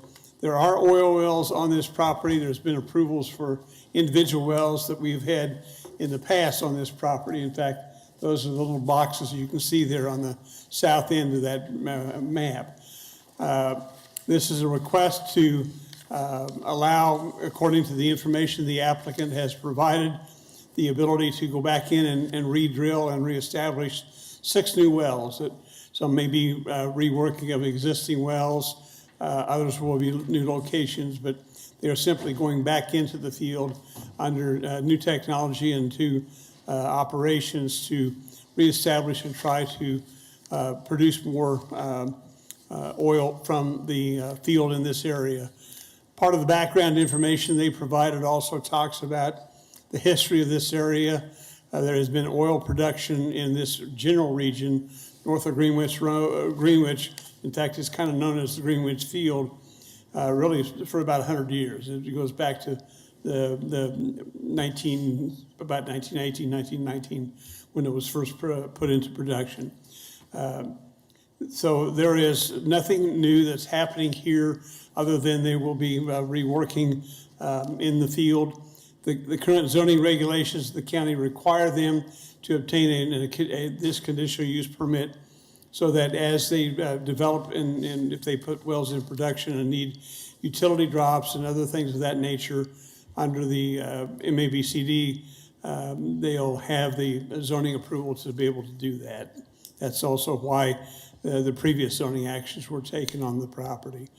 One of the conditions that's attached is that the operation and activity associated with the drilling activity will have to comply with the state laws governing oil and gas drilling in the state of Kansas, which is managed and controlled exclusively by the Kansas Corporation Commission. So everything that happens there is part of and controlled by KCC. We really don't have much beyond the zoning blessing here. This pictures you can see, this is actually taken from the frontage road right along the north side of 254, looking north across the area where the field is going to be. Jim, go next. And this is just a little further east of where the previous picture was taken. And you can see there's one of the wells. And actually, I think this is the one that was most recently approved about 4 years ago. This is taken from 69th Street North, looking south at the area where the general outline of the property will be. But this is just what the property looks like now as you look south. That's 127th Street North, or 127th Street East, looking north, just north of 254. And the access road that will be the primary access on the south side is just south of the vehicle. This is looking east along 69th Street North, which is where any access coming in from the north side would be coming off this road. And next, Jim. This shows the entryway of the property. On the north side of 69th Street, there are some residences that will be, deal with any traffic along 69th Street, but the operations themselves will be further to the south. And I think our last picture, this is looking west along 69th Street. I'm at the intersection with 127th Street looking west, just to show you what that property looks like. And then I've got a couple photos further south. Well, this is the actual site. You can see the sign that was posted. On the right-hand side of that picture, you'll see the frontage road along 254. And then this is actually looking along 254, looking east from 127th Street. And then the last picture would be looking south across 254, and that's south on 127th Street. And with that, I'll be happy to answer any questions. Questions for Dave. Mr. Blick? Quick question, Dave. On the bottom page, I think it says the AGV Corp. Says the current proposed drilling location falls outside the Kansas flood that is located within the permitted area. On the back of the map, it shows this map and it says FEMA Zone A. So all the drilling is basically going to be outside of that FEMA zone. Is that how that reads? Yeah, they have to stay out of the floodplain when they drill wells, and that's part of KCC requirements, yes. I just wanted to confirm that. Yeah. Thank you, sir. Additional questions for staff? Mr. Foster? Dave, in some of the emails and different things we've received, there's health concerns that have been raised about this. Is that something you looked into, or is that? I'm familiar with that activity. We've heard those questions many times before in many other jurisdictions. I've had phone calls from some of those folks as well. Most of the concerns they were raised, and as I've noted with the folks, that, the existing well field that's been out there for decades, some of them have got some occasional issues where you'll get a sulfur smell, and that I think is one of the concerns that the neighbors have. And it's like, well, is this going to make it worse? Well, if they operate under current standards with KCC, they're supposed to control that. But that, as we've told everyone, and at least I have said repeatedly, the operations for these fields are issues of and under the control of KCC and the health and Department of Health and air quality. We don't have any control locally over that stuff. The claims that you read on the internet of all the things that can happen, most of the objections I heard from the neighbors were concerned about, will this convert into horizontal drilling, which is a kind of a new thing that happens. And my understanding is there's just not the ability to do that here, much as anything, because they don't have in the application secure the lease rights to do that. And they ask about fracking. Well, off and on, fracking has happened in Kansas since the late 40s. Now, whether they'll frack this or not, I don't know. It's not the fracking issue that causes concern based on what the state geologist says about, with questions of earthquakes and other things like that. That comes more from the saltwater disposal wells than it is the actual fracking activity. But that's kind of where we are on that issue. We're aware those concerns are raised, and yes, it's you can, if you search for stuff like that on Google, you can find anything you want. So, Okay, thank you. Okay, additional questions for staff? Seeing none, do we have anybody, agent or owner, that wishes to speak on this item?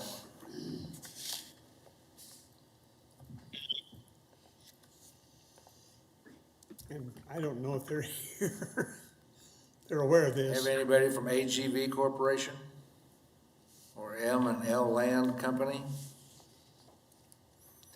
Hearing none, I'll take it to see if we have anybody. Oh, damn it. No. I wonder if that's Okay. Is there anybody at Century 2 who wishes to speak on this item?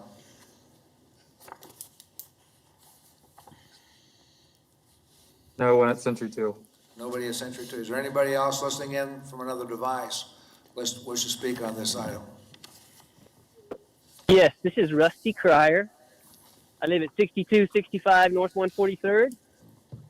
You have 3 minutes. And the way the rezoning is shaped, okay, 3 minutes? Yes. The way the rezoning is shaped, it'll surround our home on 3 sides.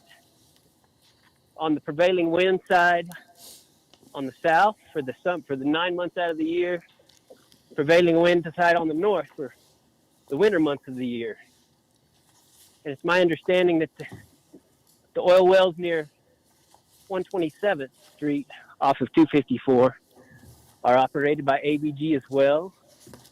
I know that there's significant smell that comes off of those on a regular basis. And I'm just concerned about, we are concerned about health risks, but we're concerned about property value.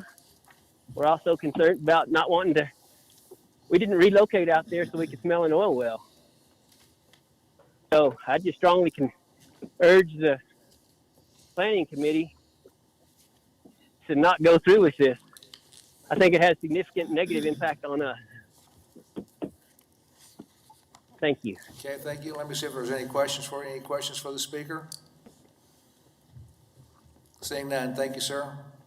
Is there anybody else out there wish to speak on this issue?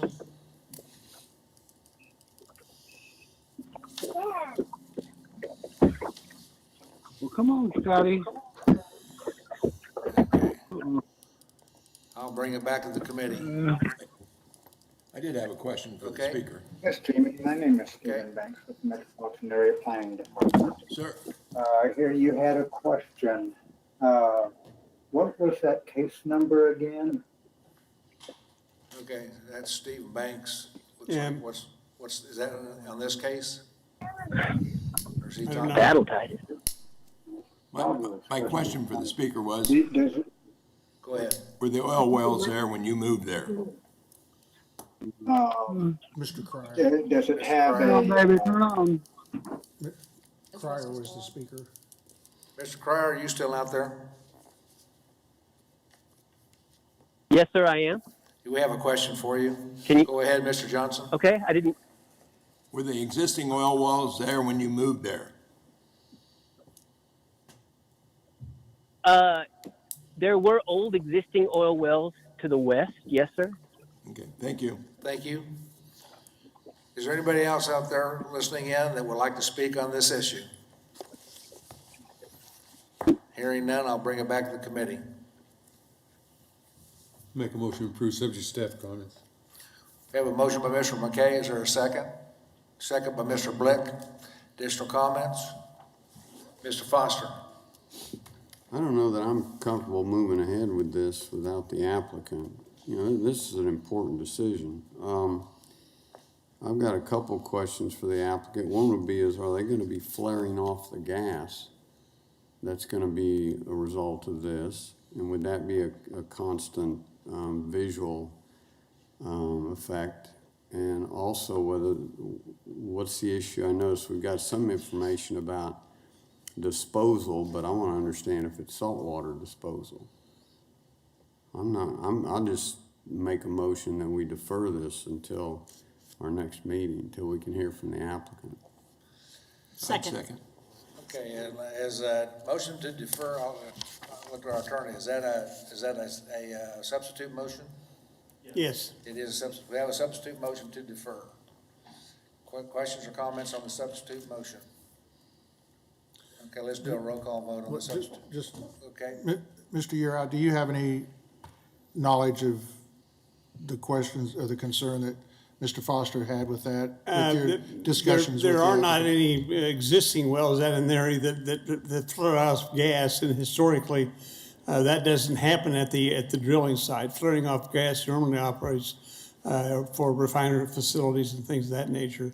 Controls. And as far as saltwater disposal, unless they're doing massive injection activity, they generally don't do saltwater disposal wells as well, as in my experience. And if they do, it's still subject to KCC rules and regulations. Okay. Mr. McKay? Saltwater disposal either has to go back in the ground or be hauled away. That's the state laws. Thank you. Mr. Dole? You're gonna need to come up to the microphone, Bob. Sorry. You're just getting comfortable. That's all right. Have there been any issues with hydrogen sulfide off the wells in that area? None that I'm aware of. Okay, we have a substitute motion to defer. Is there a time period to defer? Or until Till we the hear- next meeting. Till the next meeting. So we have a motion. Those, let's do a roll call vote. Warren, No? Green, No. McKay, No, Gross, No. Dexler, Yes. Duel, No. Blick, Nix, Foster, Yes. Bill Johnson, No. Joe Johnson, Yes. Miles, Yes. Hartman, No. Florence. Yes. I have a 9-5 vote, it fails. Okay, motion fails. It goes back to the original motion to approve. Discussion on the motion to approve. Saying none? Oh, did I see you? Is there- Okay, we have a motion and a second. Let's do a roll call on that. Okay, Warren, Yes? Green, Aye. McKay, yes, Gross, Aye. Dexler, No. Duel, Yes. Blick, Yes. Nix, Foster, No. Bill Johnson, Yes. Joe Johnson, Yes. Miles, No. Hartman? Yes. Florence. Yes. Passes 11-3. 11-3. Okay. I'm gonna call a 5-minute recess. We've been out of it for a little while. I need some party breaks, so we will return back not sooner than 3:30.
Call the meeting back to Let order. me know if you would, Will. Next item, Thank you, agenda sir. item 4.3, if my records are right, is zone change from single-family residential to two-family residential. Yes, Kathy Morgan for the Planning Department. As you can see on the screen, the parcels outlined in black are the ones that are proposed to change from SF5 to TF3. Next slide.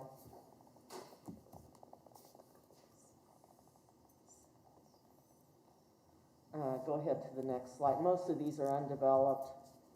This is in an area for new residential development, and the slide you see on the screen right now shows the Sycamore Pond addition on the upper part of the slide, and then on the bottom part of the slide it shows those lots that are the applicant is requesting to be changed to TF3 next.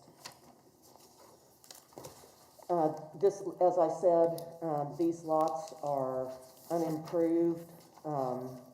It's pretty much all like this. It has some tree lines and whatever go again. There is one road up into the, well, it's kind of an exaggeration to call that a road, but there is access up into the middle of the lot of the area. Next.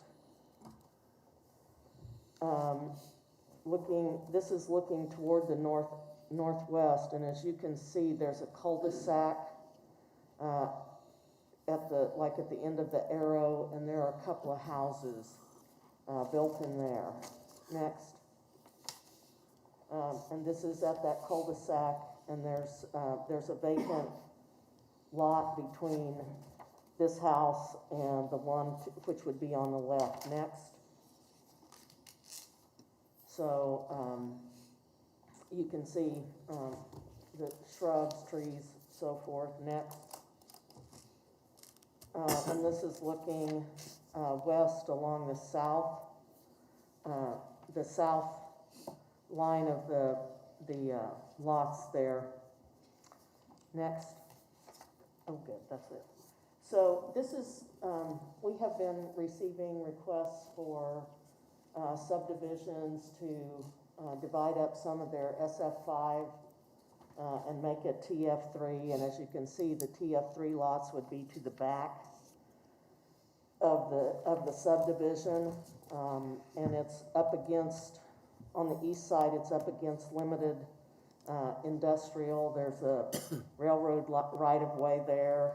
To the south is single-family residential. And north of this, as you can see on the aerial, there are two large parcels, and those are unplatted, and those are zoned SF5. So staff is recommending that this application meets the guidelines as set forth in the community investment plans. This is also located in the South Wichita-Hayesville plan, which promotes future residential and commercial development. And this area is located within the Wichita Places for People plan, and that plan does promote residential diversification and more intensity. So this proposed zone change would be in compliance with all three of those plans. And I will answer any questions that the commission may have. Questions for Kathy, Mr. Foster? Kathy, I'm just trying to find in here whether we understand the roadway dimension. Similar, we talked earlier about the on-street parking concern. What kind of a road width are we working with? You know, I apologize for that. I didn't get what Osage. Osage would be, actually it's Sycamore Drive that goes up into the area. So it's a local street. I would estimate that it's probably 60 feet of right-of-way. with 2 feet or 2 15-foot lanes. No on-street, I didn't see any evidence of on-street parking. Thank you. I got a question. Mr. Kathy, Hartman? do you know on the south side of West 50th Street there's 8 or 10 lots, but for some reason it looks like they left one off at the very west end. Do you know why that is? I don't believe that is owned by this developer. There were 2 applicants on this. I only have one, I'm sorry. But there were 2, and between the 2 of them, they owned these lots. So I think that's why that was left off, is that's not a parcel that's owned by JBL or the other applicant from Derby, owner from Derby.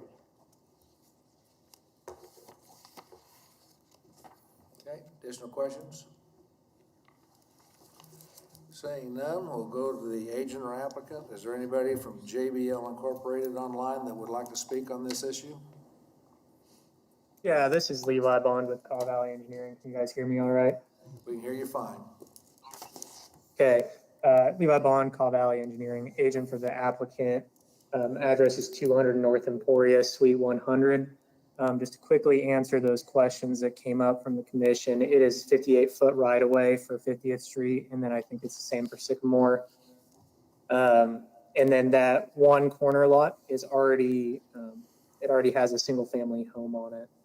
So as Kathy presented, this fits within the plans, and this also gives us a good opportunity to have a uniform development go in. This has been vacant since it's been platted in 2006. Of course, the property was there before it was even platted and hadn't been built on. The homes to the south were built in the 50s, if I remember correctly. So the developer that's looking at this would be JBL. They have it under contract with the other owner, and they plan on phasing out with about 20 duplexes per phase. So we'll do this in 3 phases. We're in agreement with staff comments. Be happy to answer any questions. I know we have some residents on the call that would like to bring up some concerns, so I'd love to hear those too. Any questions for the agent? Looks like not. Thank you very much. All right, thank you. Appreciate it. Is there anybody listening at Century 2 that would like to speak on this item? Yeah, we have one person here at Century 2 to speak. Okay. State your name and address for the record. My name is Brandon Morgan. I live at 5010 South Osage in the cul-de-sac. I've been there for approximately 8 years. We moved in with the hopes that the rest of this division would be completed at some point. Now, within the strip from Seneca down 50th Street, they have built 2 new homes, and of course the brand new home on the corner of Osage and 50th. Now, these were built in the last 6 months and sold for full asking price. We don't feel there is a necessity to rezone and change for a subdivision of duplexes that would not only harm our values, but also bring in people into our community that would be renters, people who don't care, would move and just bring in things to our community we really would rather not have there, when we can build single family homes and sell them at full asking price within 6 months. In the current market, there should be no reason for this. So I would have to strongly be opposed to this. I mean, I didn't bring any nice little pictures or anything to show you, gentlemen, but I appreciate your time today. Thank you. If you hold, let me see if there's any questions. Any questions for the speaker? Saying none. Thank you, sir. Thank you. Is there anybody else there at Century 2 that wants to speak on this item? That's it. Okay. Anybody else out there? Mr. Lesh?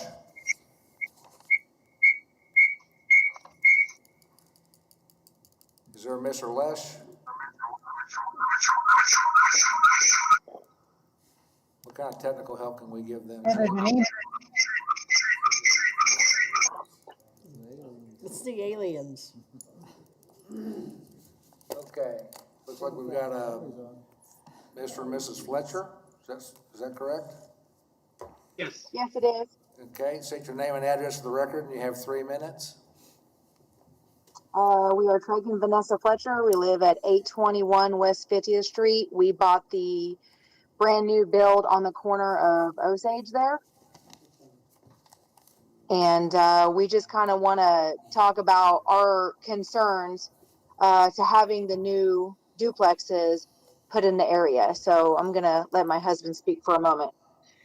Yeah, when we bought this house a couple months ago, we are the one right there where they'll be building off of. We'd had concerns about it, and our realtor said that, they weren't going to do anything but build single family homes. Mm-hmm. So we came from a area where the renters are, and we saved a lot of money to buy a house like this.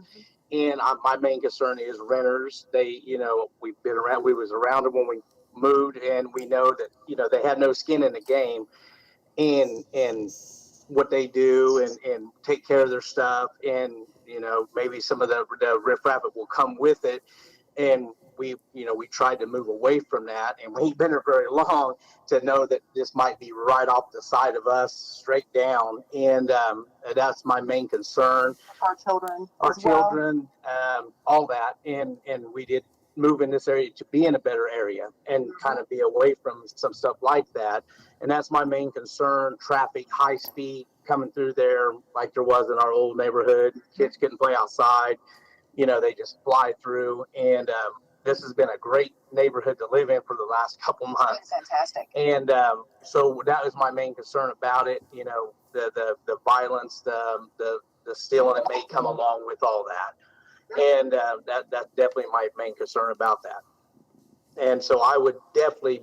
We're strongly opposing having the duplexes put in because of safety. And our realtor, I talked to our other realtor about this plan. We did not get a letter to let her know. Our neighbors come and told us. Mm-hmm. And he told us that if this was to happen, he would highly suggest we put our house on the market and sell, because it would demolish the price of the house. The value would go down. Yeah. And I just moved there, and I'd hate to do that, but it would be something that I would consider if this happens. I mean, we were self-employed, and we saved a lot of money to move in this nice house. And I would hate to see the value of it drop so fast and the safety of the neighborhood go downhill completely. So I know that, we had talked to a lot of our neighbors, and that they are massively concerned as well. But, safety, our children, the other children in the neighborhood, the traffic, and what comes along with the renters is a huge, huge ordeal. And I hate to see such a good neighborhood just go down. And a lot of them are probably working right now and probably could not get on here to do this. We are fortunate to be self-employed to stay on the line for 3 hours. Your time has expired. Do you need another minute? Thank you for your time. Okay. Let me ask you a question. I don't know if you can see on your screen. Do you see the picture that we see of the aerial with the redlined area? Does that show up on your screen? Can you tell us, in relationship to that map, where your property is located? I know you don't have the ability to use a mouse to show it, but if you can describe We are the first square that's whited out. That's right. We're that first gentleman that talked about. We are that brand new house right on the corner of 50th right and there. Osage. That That's us. that Yes, one right sir. there? Okay. Real good. Thank you. Any other questions for the speaker? Mr. Blick?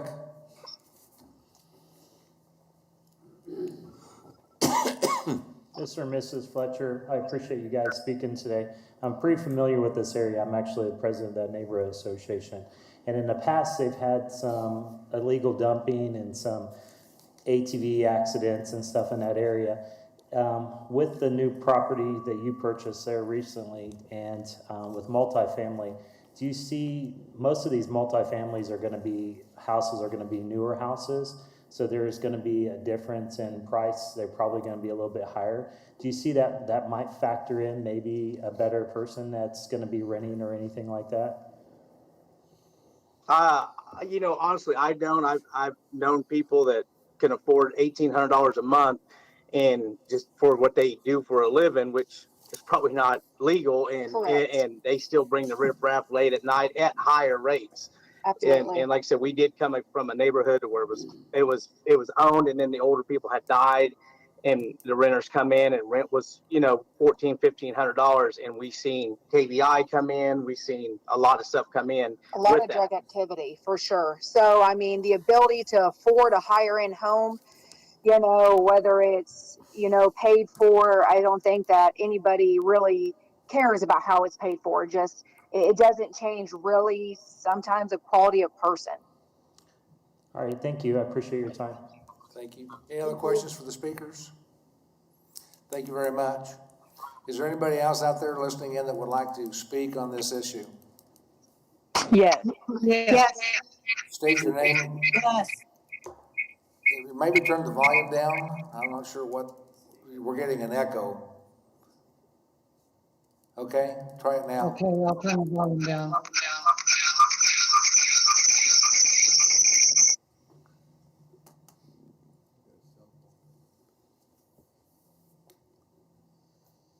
Okay, is that better? It's not great, but it's better.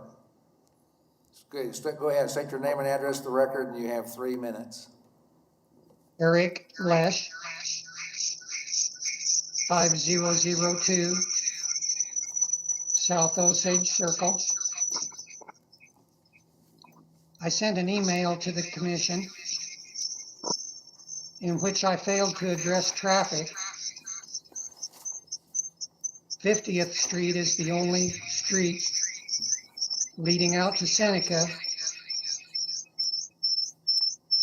There would be an awful lot of traffic on this street with duplexes in here. The duplexes would house twice as many people on the same number of lots. I have a question for the commission. Did you receive the email I submitted?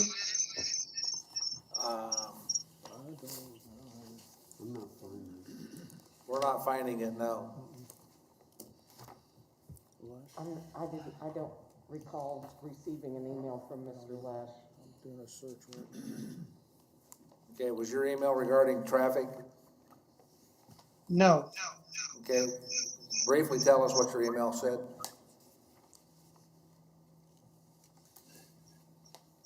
I am concerned about my property values. Okay. By the fact that the people moving in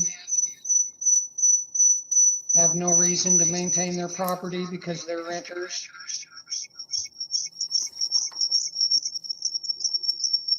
If you check with the staff, you should be able to get my email. I received a receipt email confirming that they received it. And I'd encourage you to look at that before you vote. Okay, anything else? Oh, you are having trouble understanding me. Mr. Chairman, what we have been advised is that because he has these speakers on in his location, that's what's causing the feedback. Okay. If he would turn his speakers off or turn them way down while he's talking in the microphone, you're not going to get that repeat. Okay, if you've got speakers, if you could turn those down, that would help. Okay. Okay, is that better? Yes, much better. Magic. Yeah. Much Great. better, thanks, Dave. Okay, are there questions for the speaker? I see no questions. Is there anything else, sir, that you want to add?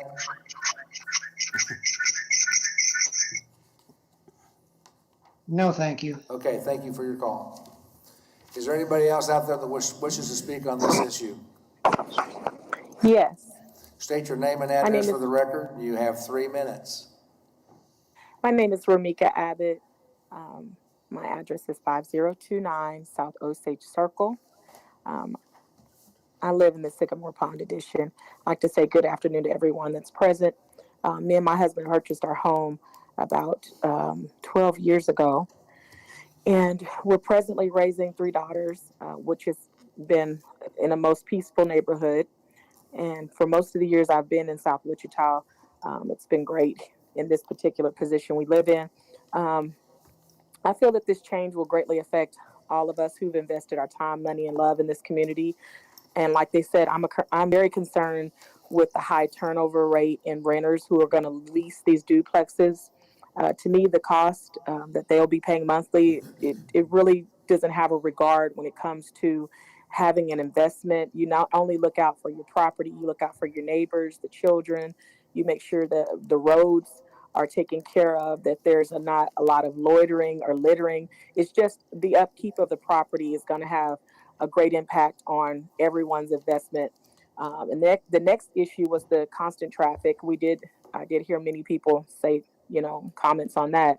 I believe it's going to have an effect on our safety, whether it be on the weekends. We have children who stand at bus stops, kids that are learning to drive, and we need to know that people are going to be patient with them.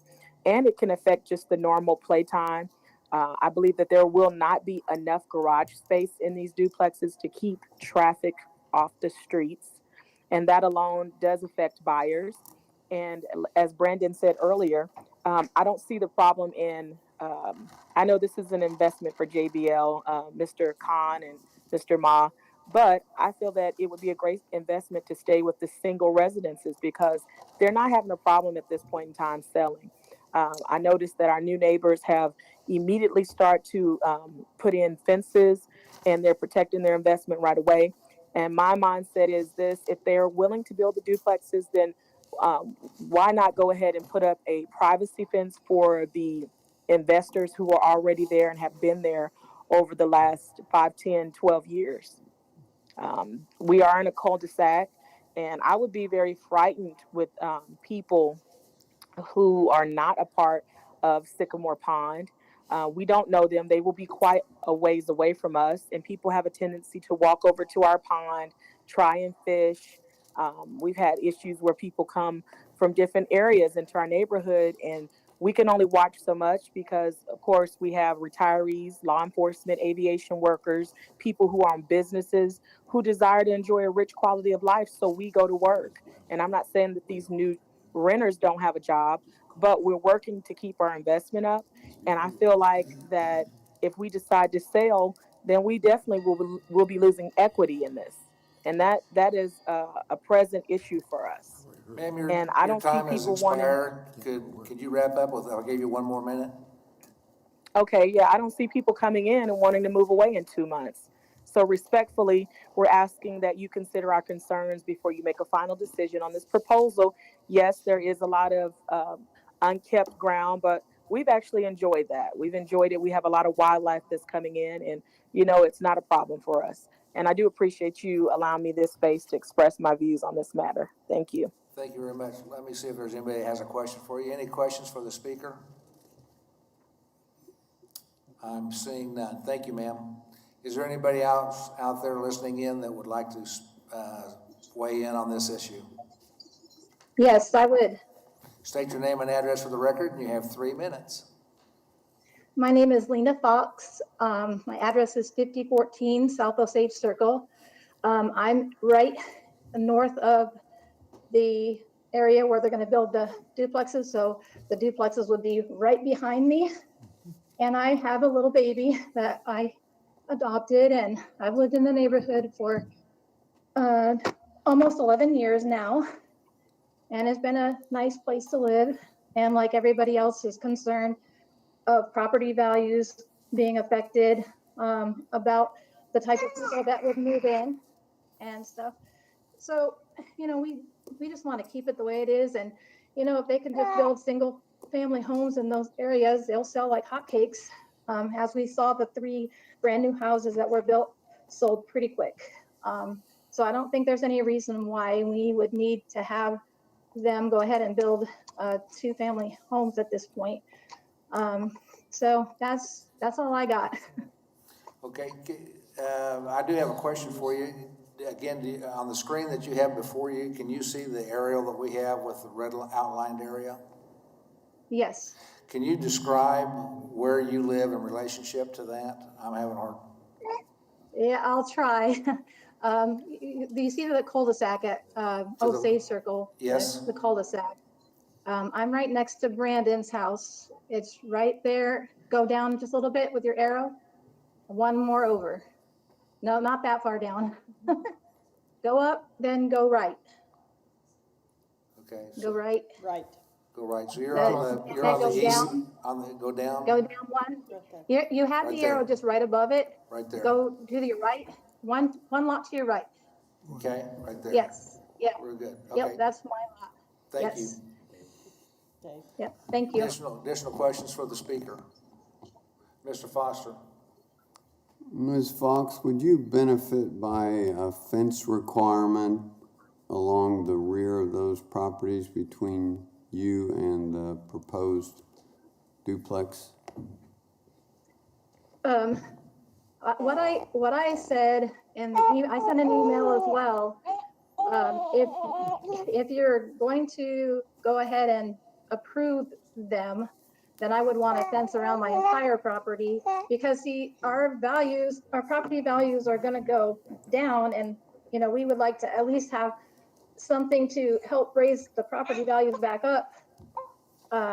Although I am totally and 100% strongly opposed and would rather them not go in at all. Thank you. Thank you. Any additional questions for the speaker? Not seeing any. Thank you, ma'am. Is there Thank you. anybody else out there listening in that wants to speak on this issue? Yes. Okay, state your name and address for the record. You have 3 minutes. My name is Bill Woodcock. I live at 5001 South Osage Circle. Where this new development kind of jogs north, that is right out my back door. So currently today, I have a nice little view of a bunch of trees and a bunch of wildlife that come out in that area. I agree with all the other comments that have been made. I think it affects the property values, and a very big concern, I think, especially for people that have children that have spoken. This is a really safe neighborhood, in my opinion, and it's very well kept. I feel the people that renters would attract, they don't have the pride in the home. It's not taken as well care of, and you get some maybe unwanted traffic and maybe unwanted problems with that. And I think to Brandon's point that we've had 3 new houses in this area be built fairly quickly and sold very quickly. There is no justification to have a multi-family zoned house when we could have single family homes put back there and have it look just as nice with just as much pride and continue our community the way we have it now. I also did send in an email protesting this zone change. Thank you for your time. Thank you. Any questions for the speaker? Seeing none, thank you, sir. I know there's at least one more person out there that tried to speak last time. If you would state your name and address for the record, I'll give you 3 minutes. Sure. My name is Sarah Morgan. I live at 5010 South Osage Circle. So I live with Brandon. He's my husband. I'm more concerned about the theft that comes with the people that tend to live in duplexes and the safety than anything. We have 3 people in our cul-de-sac alone that have large trailers in their driveways because we all own our own businesses. And we don't want people just to be coming through and breaking in our stuff and messing with stuff. And it's been a very quiet place where we live. And I would really hate for the integrity of our neighborhood to be diminished. And on the other side of things, the people that currently own the lots, they haven't kept up any of these lots. My husband goes out there and mows half of this neighborhood as it is because we do care about our neighborhood. And we don't own those lots, but we mow them to keep the neighborhood looking nice. And I don't know. I just would really prefer to keep the single family homes, keep it safe, keep it quiet. We don't have loud neighbors. You know, but that's all I got. Okay, thank you. Let me see if there's any questions for you. Any questions for the speaker? I'm seeing none. Thank you, ma'am. Is there anybody else out there wishing to speak on this issue? Yes. State your name and address for the record, and you have 3 minutes. My name is Rochelle Slates. Our property is at 718 West Sunrise Drive. So unlike most of the other speakers, we are on the other side and own a home that was built in the 1950s. We have spent the last 2 years updating and remodeling our home. So even though it's not in the price range of these other single family homes on Osage, we have done a lot to improve our property. We plan on being there for 30 more years, the rest of our life. This zoning would change our north boundary of our property. And like everyone else has said, we have tremendous concerns about traffic, safety for the kids, drug use, and all of the stuff that multifamily homes bring in because they are not invested in their property. If this is already zoned for single family homes, that's the way it needs to stay, and that's what we would have to say. Thank you. Thank you. Any questions for the speaker? Seeing none. Mr. Foster? Ms. Slates, can you hear me? Yes. I'm curious, do some of the existing properties you mentioned back in the 50s have fencing across the area that you live in? We have a chain link fence, and yes, most of our neighbors also have chain link fence across that northern border. Thank you. Next speaker, please. Is there anybody else out there wish to speak on this issue?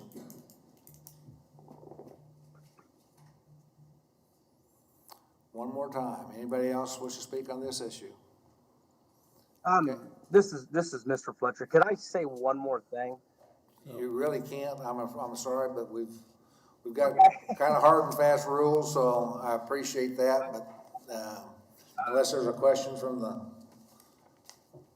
not seeing a question. Okay, sorry. Thank you. That's all right. Okay, bring it back to the applicant. You have 2 minutes for rebuttal. Thank you, Levi Bond with Cobb Valley again. I want to thank all the neighbors for their comments and want to address as many as I can in the 2 minutes. It sounds like the common comments between everyone was worrying about traffic and parking. With traffic standards, you're not really looking at double the traffic for duplexes. Typically, the standard is 10 trips per day for a single family home. For duplexes, it's 7 per side. And then as everyone knows, living on these streets, you don't see traffic jams on these. You might see an increase in traffic, but it's not going to be a highway down through there. This is a dead end with cul-de-sacs. Overall, the safety shouldn't be affected by that.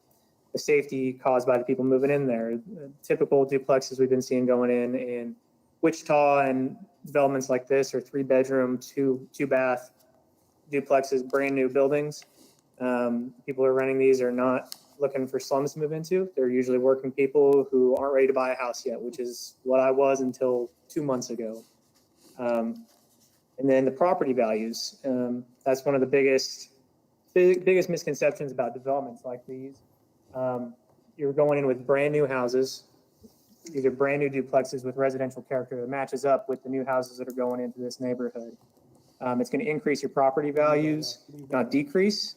And then for the maintenance, this is an investment for all these developers. You might not have the pride of a single family homeowner, but these people want to maintain their investments and they're going to continue the maintenance on these. So 20 years from now, they're still going to be trying to keep them looking exactly how they are now, which you don't get with a single family owner all the time. You can have people move in that don't take care of their properties. It's person by person, and it's not something that we can use as a standard for zoning. What we can use for a standard for zoning is our plans, which this conforms with, and our golden rules, which this conforms to the golden rules of zoning within the Wichita-Sedgwick County. And then just one more thing to consider. Yes, there may have been 3 homes built and sold is what they were telling us, but this development has been here since 2006. As you can see, Sycamore Ponds as a majority has not been developed out. We have a developer here right now that's ready to put in homes that are compatible with the area, that will increase the value, and that offer a safe option here. It's a buffering to that industrial back to the east. Levi, I'm sorry, and given the conformance your to the time plans, your I would time is appreciate expired. a vote to recommend. That's all I need to say. Thank you, guys. Thank you, Mr. Blick. I've got a question for Levi. Okay, just say, go ahead, Mr. Blick. Go I ahead, just Mr. have a question for Levi. Hey, Levi, could you? Yes, Mr. Green. Yes, could you give us you went into a little bit to what kind of duplexes the developers are thinking about building down there. Could you maybe elaborate a little bit on that? Are they going to be 2-bedroom, 3-bedroom? Are they going to be 2-car garage? Are they going to be, what kind of finishes? So the footprints they had us drop on there are going to be 3-bedroom, 2-bath.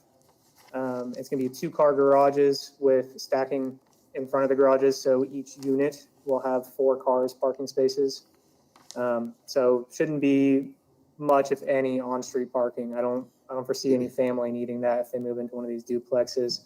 The finish is typical residential. There's no real, they're not planning on masonry or anything like that, but it'll be siding and it'll be compatible with the homes that are already in the area, the newer homes into the Sycamore Ponds edition.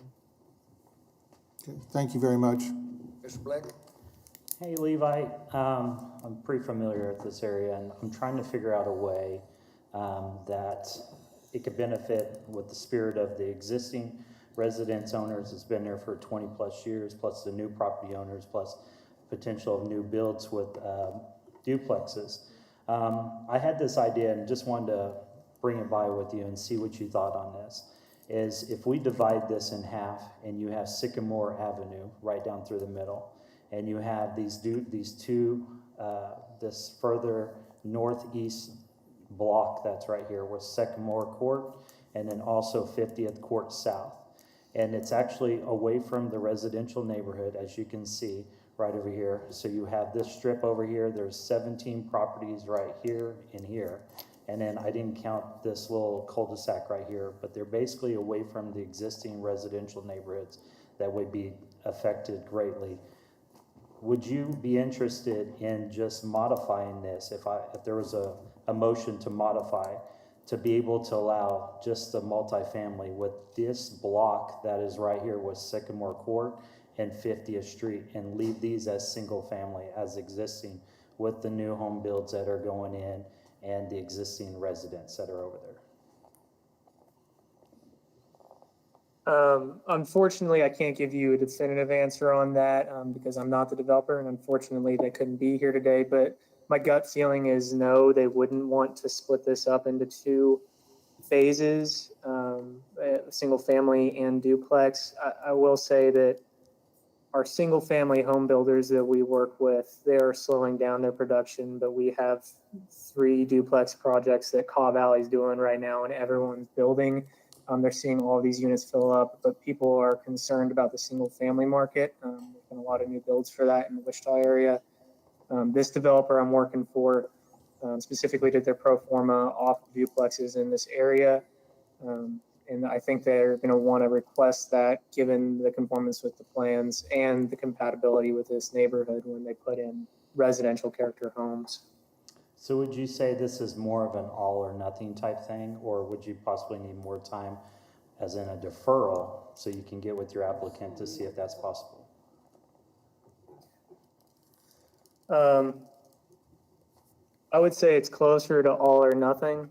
This was supposed to, unfortunately, this was originally submitted before all the shutdowns, and then just with the payment not getting in during the shutdowns, they've been sitting on this for 6 months now, whatever that's been. I know that they're not looking to defer. I would love to hear the commission's thoughts, at least on this development and how it wouldn't be compatible. I'm just going off of staff recommendations in our discussion. I'm not sure if staff had mentioned during the staff report, but this has been the DAB and it had been approved unanimously. So Okay. developers are of the opinion that this is a good investment for the area.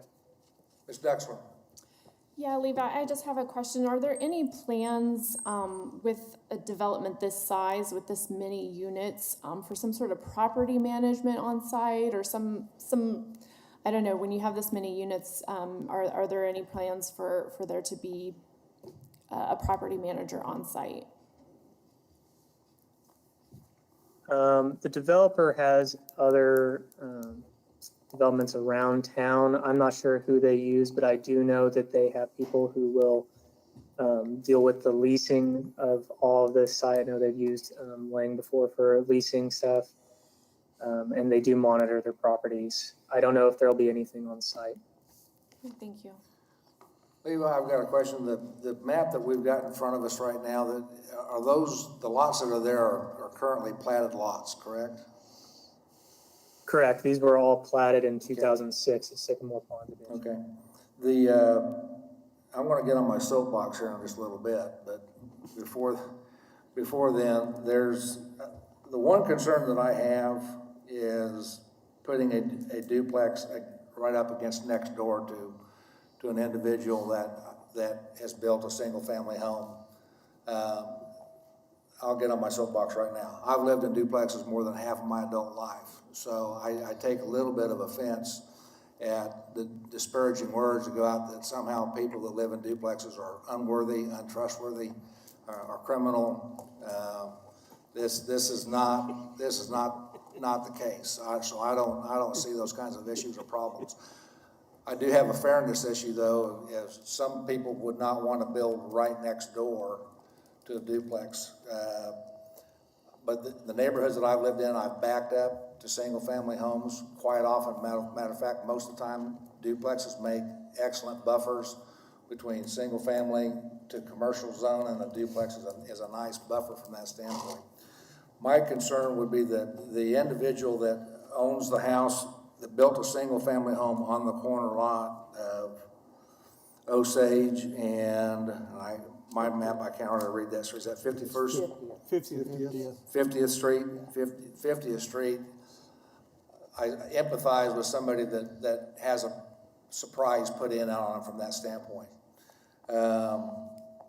My thinking was along the lines similar to what Mr. Blick was thinking, but I would actually just take out the 5 lots directly east to the gentleman that owns the house on the corner of Osage and 50th, and then the 6 lots across the street from that, have those remain single family, let the rest go into the duplex, and actually that will be my motion, would be to approve the, Mr. Year out. Oh, well, and Mr. Chairman, before you get into motions, and I don't want to top you, but if you look at the notations, Kimberly Snow was trying to comment in when we were asking for public comments and was not able to get in. And so I don't know if you want to open up and allow her to make a comment. I realize that we've. Well, I think that the aspect of COVID requires us to make sure that we give every opportunity for people that have tried to get in, so that we will definitely open that up. So, Levi, hang tight. Before I go to that, is there any other questions for Levi at this point? We can come back, ask more later. Okay. And how do we get a hold of who wants? And it is a Kimberly Snow, and if she's still online and wants to open her mic so she can speak, I would think that you have the opportunity perhaps to allow her to do so at this point. Kimberly, are you out there? Kimberly Snow? Can you hear me? Yes. Okay. My name is Kimberly Snow. I live at 829 West Sunrise. It's right on the corner of Sunrise and Osage there, right at the, kind of by the beginning of where that neighborhood starts. And we've lived there for about 5 years. But I just kind of, wanted to echo what everyone else said, is that we don't want this in our neighborhood. I mean, I understand what you guys are trying to do, but you need to listen to the people that live there. And that's all I wanted to say. Thank you very much. Any questions for the speaker? I did want to ask, is this gonna cost any in taxes for the current residents in the form of specials or anything? No. The answer to that, no. Okay, that's all I had to say. Thank you. Okay. I will make a motion to approve the request minus the 6 lots that are on the north side of 50th Street next to Osage, and the 5 lots that are on the south side of the street closest to Osage, and approve the rest. Second. We have a motion and a second. Discussion. Yeah. Mr. Green. I see what you're attempting to do there. I do also realize that on the south side of those lots on 50th Street, those all appear to be single-family residences. And then on the Osage Circle, all of those homes that are on Osage Circle are single-family residences. But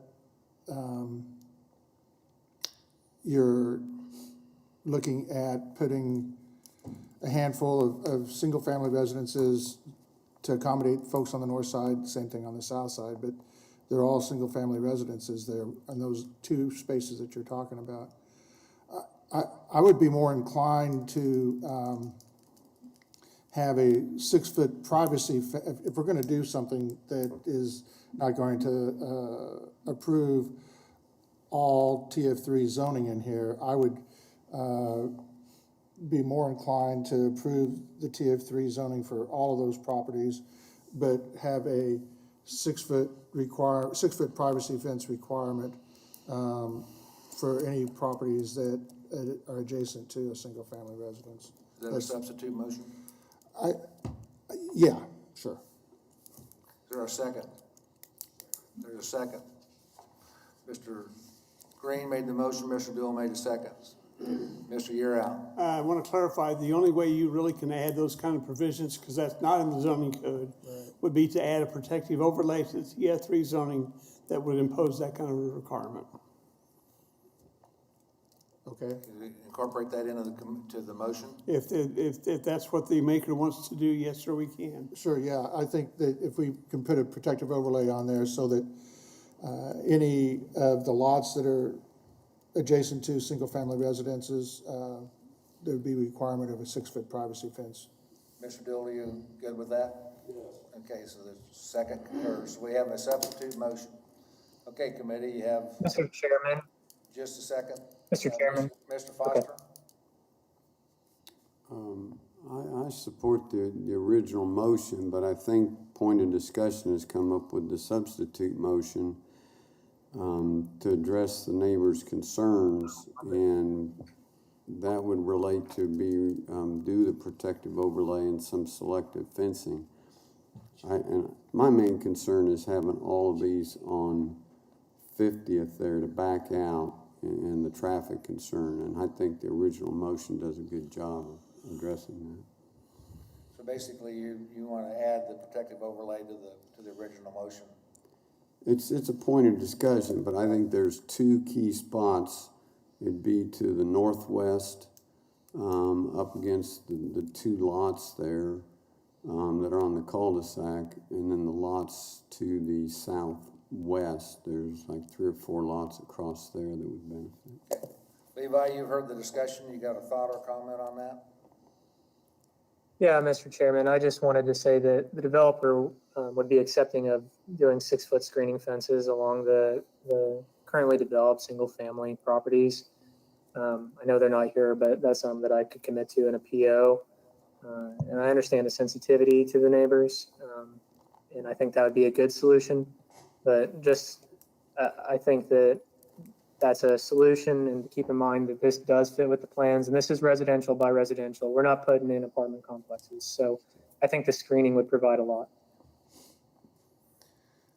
Okay, Mr. Blick.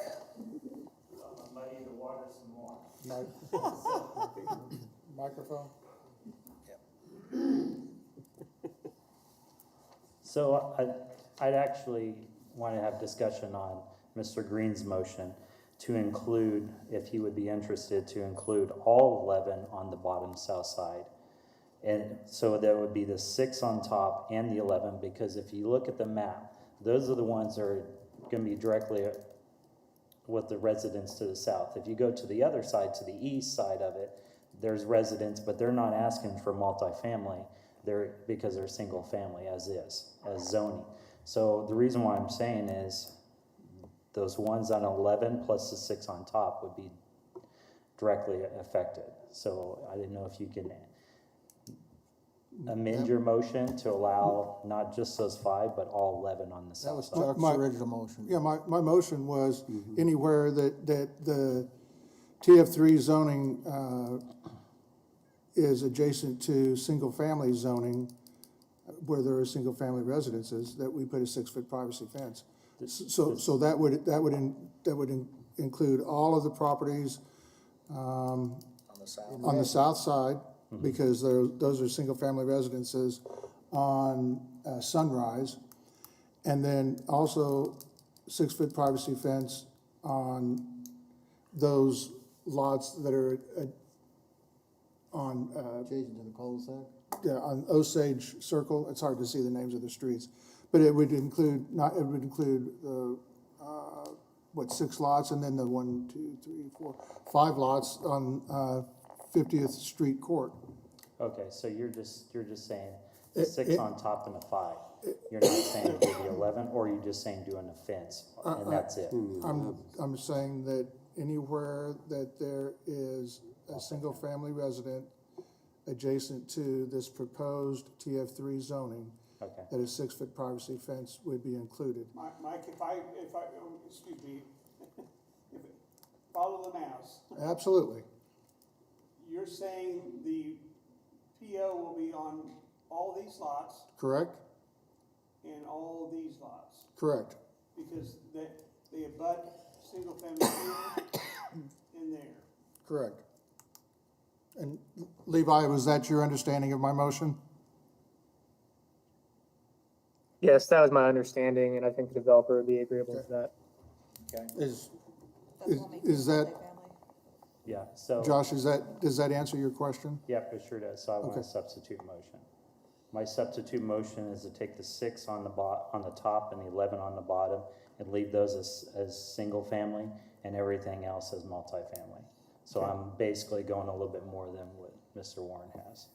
Because they're definitely affected to the people that's on the south. An additional substitute motion. Yes, Substitute correct. to the It's a substitute. substitute, Is on there top a- of the substitute, so yeah. But it's got to be seconded. We gotta have a second. Is there a second to the substitute to the substitute? Second. Okay.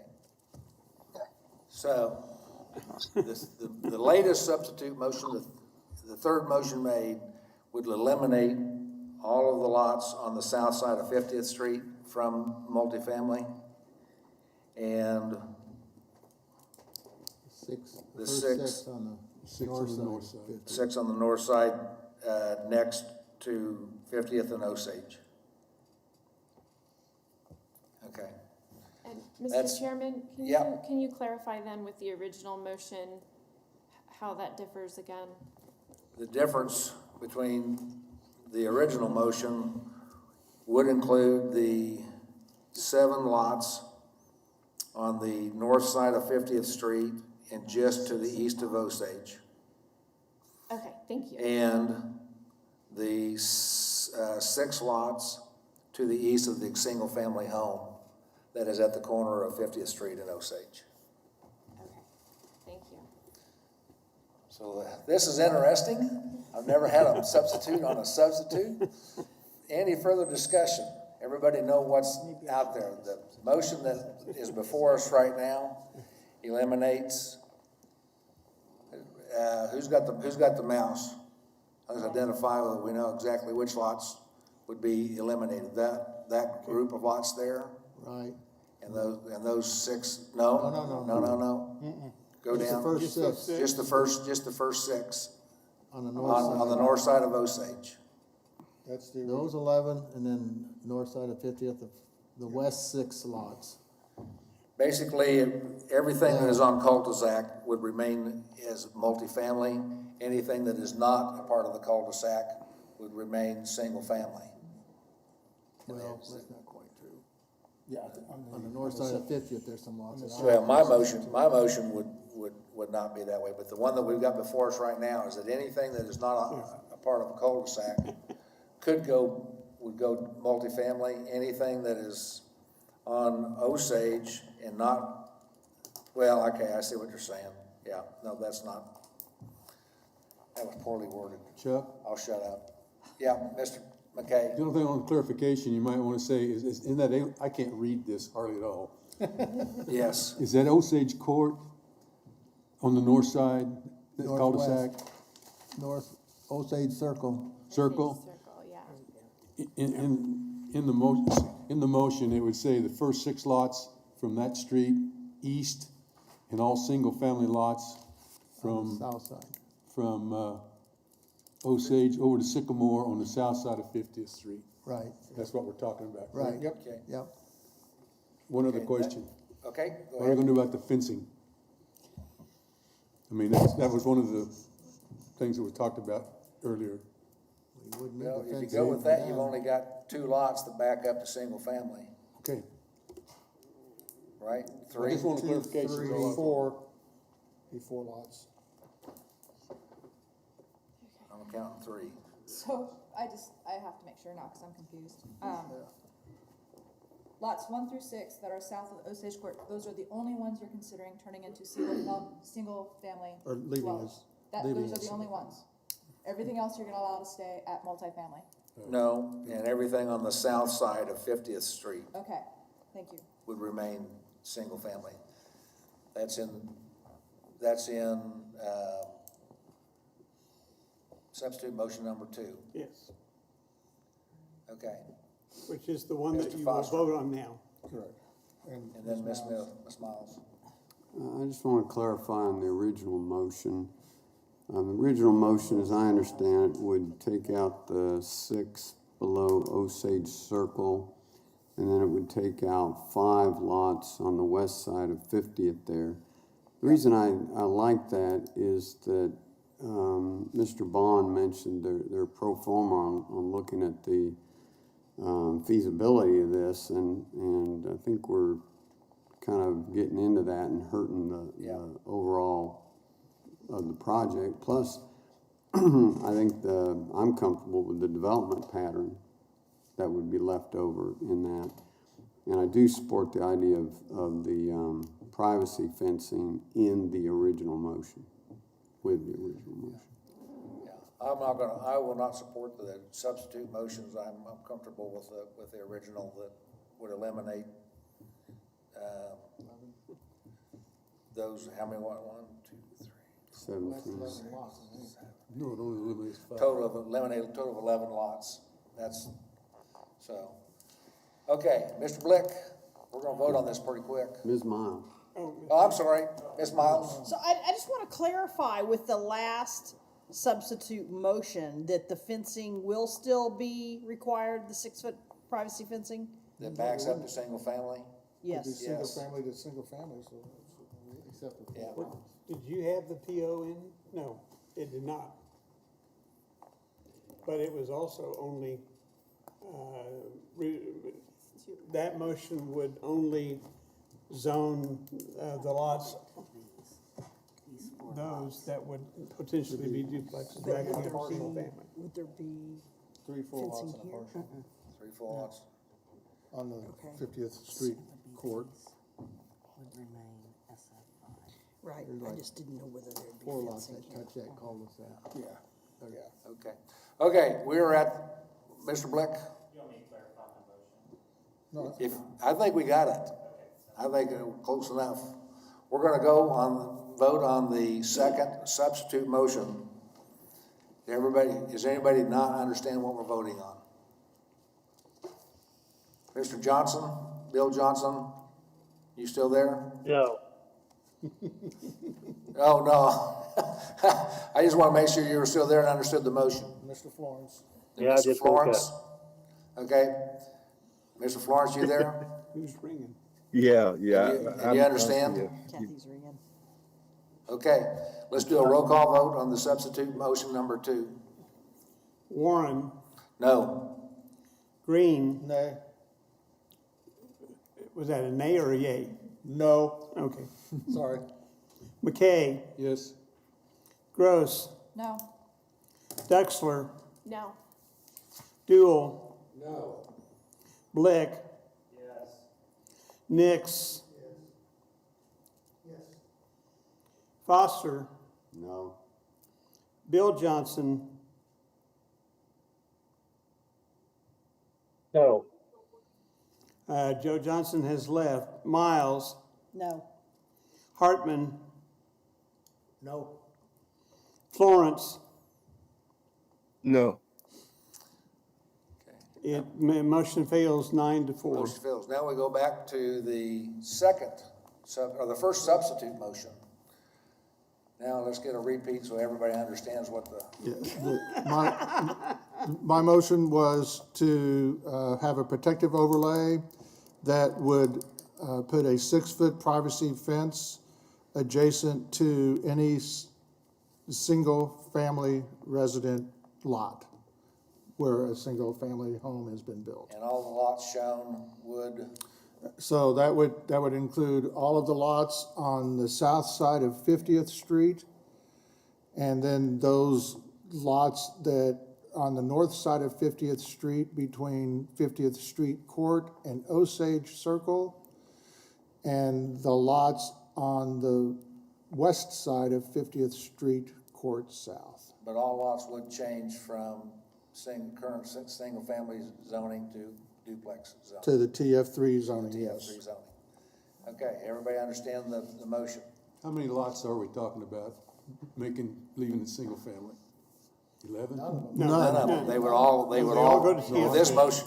On my motion, all of the requested TF3 zoning would be Approved as is. approved for all with- lots. Only the 6-foot privacy fence would be on those lots that are adjacent to current single-family residences. Okay. I'll open up the door one more time for discussion. It's an important issue. Any more questions? Seeing none, roll call the vote. Warren, No. Green, Yes? McKay, No. Gross. No. Dexler, No. Duel, Yes. Blick, Nix, Foster, No. Bill Johnson, No. Miles. No. Hartman, No. Florence. No. Motion fails 11-2. Brings us back to the original motion, which would be that the 6 lots that border Osage Court and 50th Street and the west lots on the south side of 50th Street, 1, 2, 3, 4, 5 lots that are east of Osage. So let's identify that with our little drawing. Who's got the mouse? So, yeah, basically that line right there, no? So if you take the west line of that west 50th Street court and just go straight south. Straight that'd be down. your- Right. Square that off. No, move over one lot. Move over one, right there. Up and down there. If that becomes the red line, That becomes your west boundary. anything west of that stays single family, anything east of that goes to TF3. And what are we doing about the fence? And the same rules would apply. We would require fencing on any lot that backs up to single family. So there's So, the so protective overlay. the PO will come in as well. The PO protective overlay would cover any Okay. lot. Mr. Duell?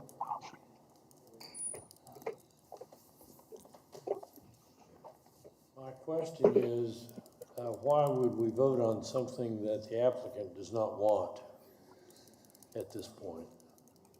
My answer to that would be, I don't think that they want a delay, and that the answer is either a delay or a decision, and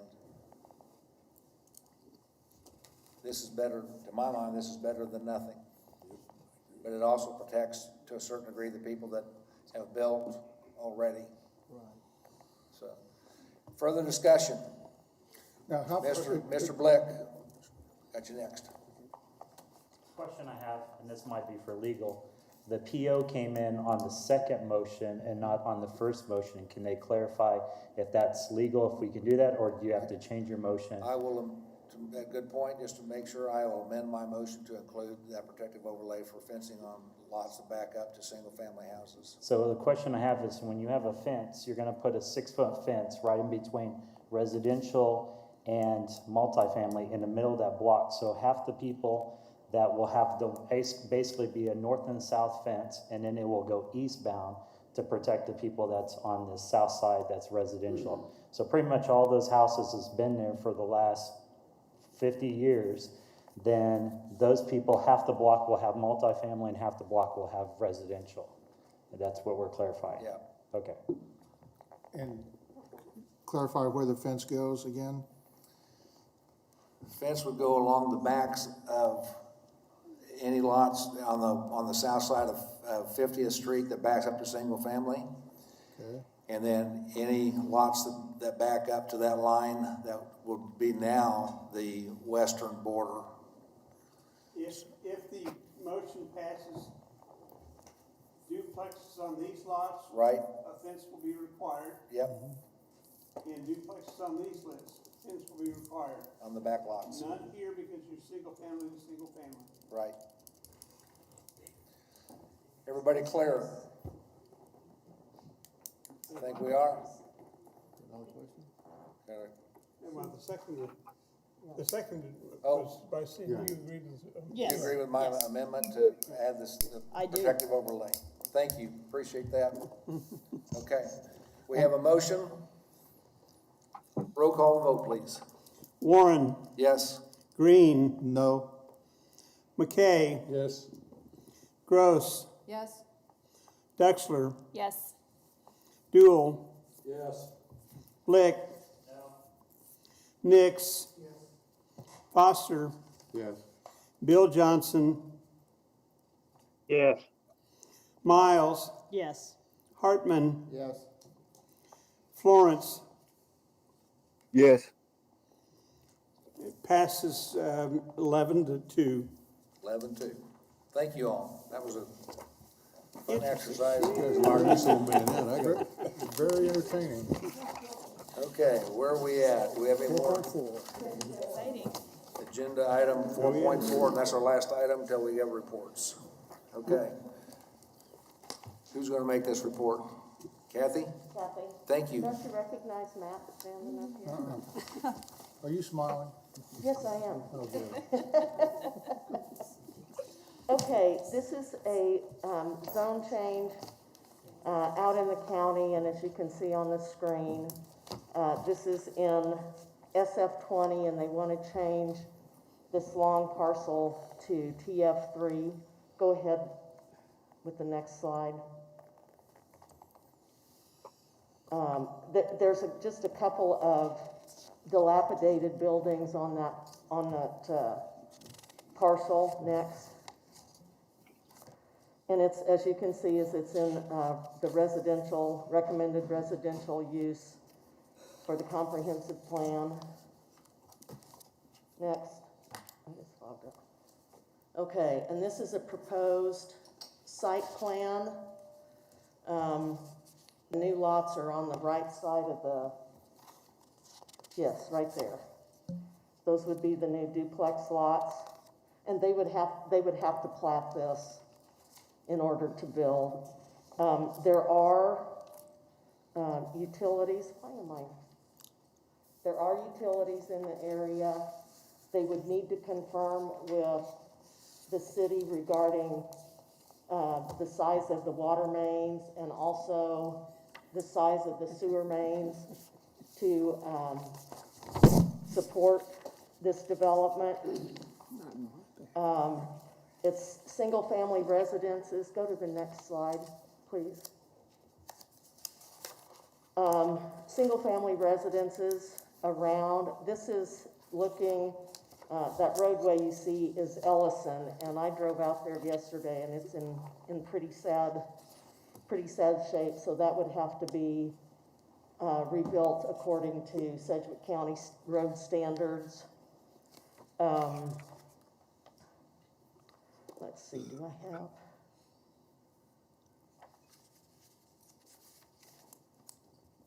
Okay. Staff is recommending approval of the request to TF3 zoning. It is, as I said, it conforms to the community investments plan. This is outside of the Wichita Places for People area. So all we are looking here is at the community investments plan. This property has been vacant for, oh, we don't know that, sorry. I could make up a number, no, sorry, I'm getting a little silly here. Staff is recommending approval. Jim, would you go through the rest of the slides? They did have their development application sign up. That's one of the buildings that would be taken down. This is where Ellison doglegs into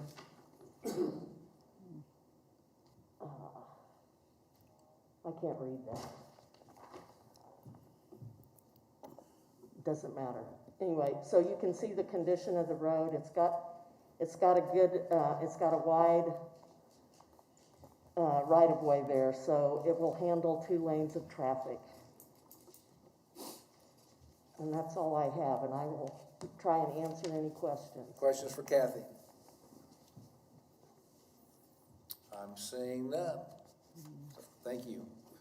Agent or applicant?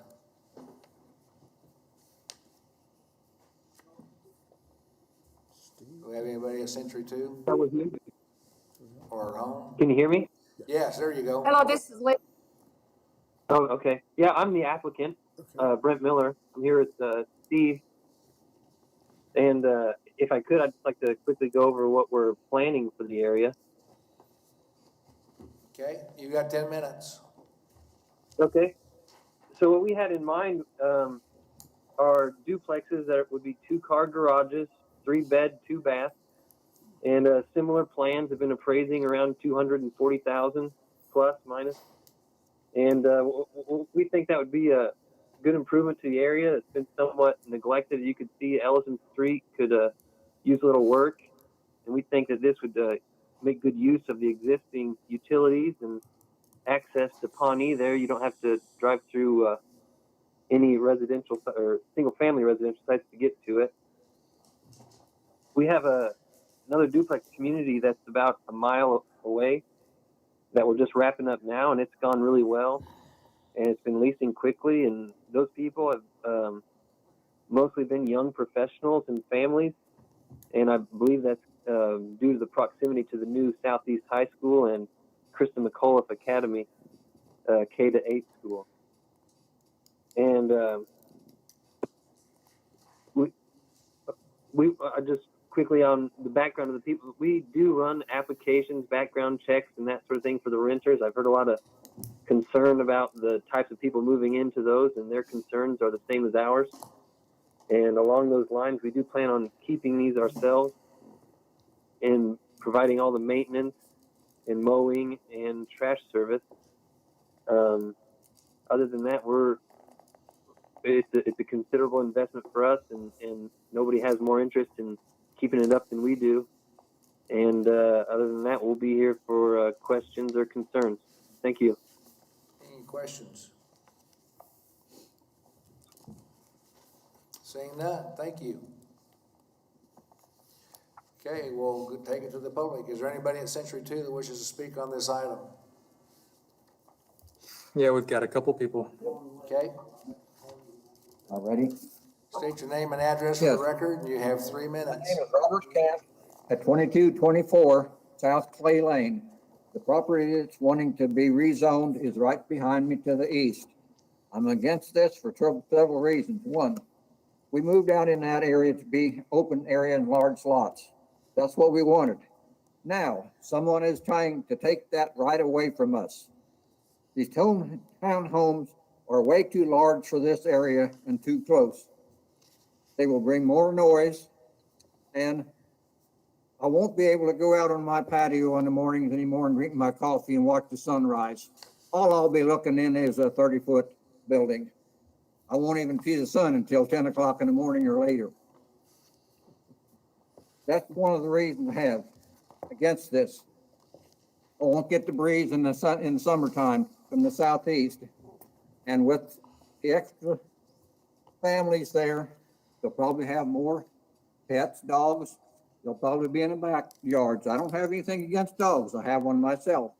But 24 family with dogs there, you're gonna have a lot of dogs barking. That's what I guess. Now, the other main thing. They've talked about the utilities. Well, I know it's a fact that the sewer will not handle it. The sewer will have to be enlarged.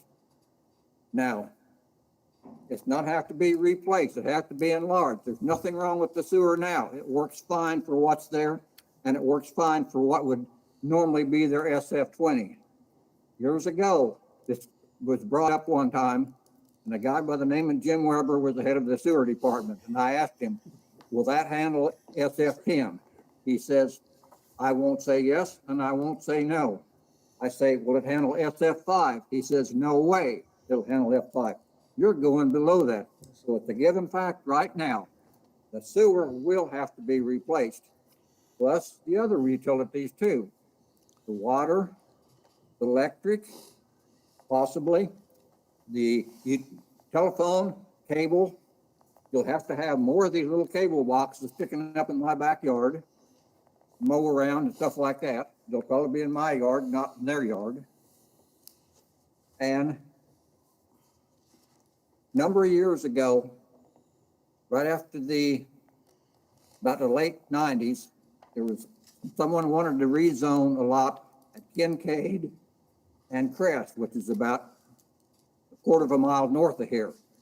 It was only one lot. They wanted to change it from SF20 to SF10. That's one lot. This all went through. It didn't affect anything, but that change was denied. There's nothing in this area that's changed it to where if that was denied, this should be denied too, because it goes beyond SF10. It doesn't go to SF5. It goes to something to TF3. The sewer lines will have to be replaced. Sir, Now, your time has expired. Your time has expired. Would you like an additional minute? Yes, I would. You got 1 minute. I am now tied to that sewer that's going to have to be replaced. I had to pay $600 to get added onto it. Well, I have to pay $1,600 to get hooked up again. And then when I replace all of these utilities, will we accept taxes, special taxes on that? That's what I'm worried about. Now, I know the people at the Planning Commission are intelligent people. Intelligent people do good things. The intelligent people should vote not to approve this change. Thank you for your time. Thank you, sir. Let me see if there's any questions. Any questions for the speaker? Could I get his name again, please? Sir, could you give us your name again? We didn't catch it for the record. Robert Kant, K-A-N-D-T. Thank you, sir. Next speaker, please. Good afternoon. My name is Diana Cryer. I live at 10904 East Bel Air Street. I've lived there for 8 years. My husband has lived there since 1967. This area, I'm also the Secretary Treasurer of Sunswept Highlands Improvement District, which is what this little area is. There are approximately 260 houses in this area. This area was established in 1950. The improvement district was established in 1967. The properties here are all 1/2 acre or more, and most of them are more than 1/2 acre. We happen to have 1 1/4 acres. The houses here, we have elbow room, and that's what we like. We don't live in the city, and we don't want to live in the city. Mr. Miller is trying to put the city in the middle of our area. If you look at this little red thing here, where his property is right in the middle. And instead of having houses with an acre or so. He wants to put them, so it's just going to ruin our area. It's going to ruin everything. He should stay in the city. We have the housing development to our east, where the houses are on top of each other. There's another one called Cedar Creek that's going in on the west, and they're going to be on top of each other. We like our room. We like our elbow room. We like to have our chickens, and some people have horses. We like to be in the country, and we want to stay at country. If Mr. Miller wants to do something, let him take his little development and put it where other people don't mind having their neighbor next door, where they can look out the window and look in their window. Thank you for your time. Thank you, ma'am. Any questions for the speaker? Seeing none, is there anybody else there at Century 2 wish to speak on this item?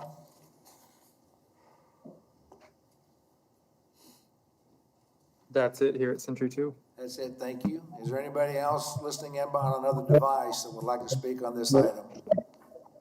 Yes, sir. I would please. State your name and address for the record. You have 3 minutes. Mariah, my name is Mariah Moon. I live at 11450 East Kincaid. And so the first thing is that I just recently moved to the area as a home buyer with the understanding that this is a single family home neighborhood. I moved this 2 months ago, actually, for that reason, saved up to get away from the city and actually to avoid rentals. I understand not everyone who rents, has, bad habits, but in the neighborhood I've moved from, we had a lot of rentals. Many of them were high-priced rentals, and that did not decrease the crime rates that we experienced both personally and, from our neighbors. So we did move out here for that reason. We do like our elbow room, as the previous speaker mentioned.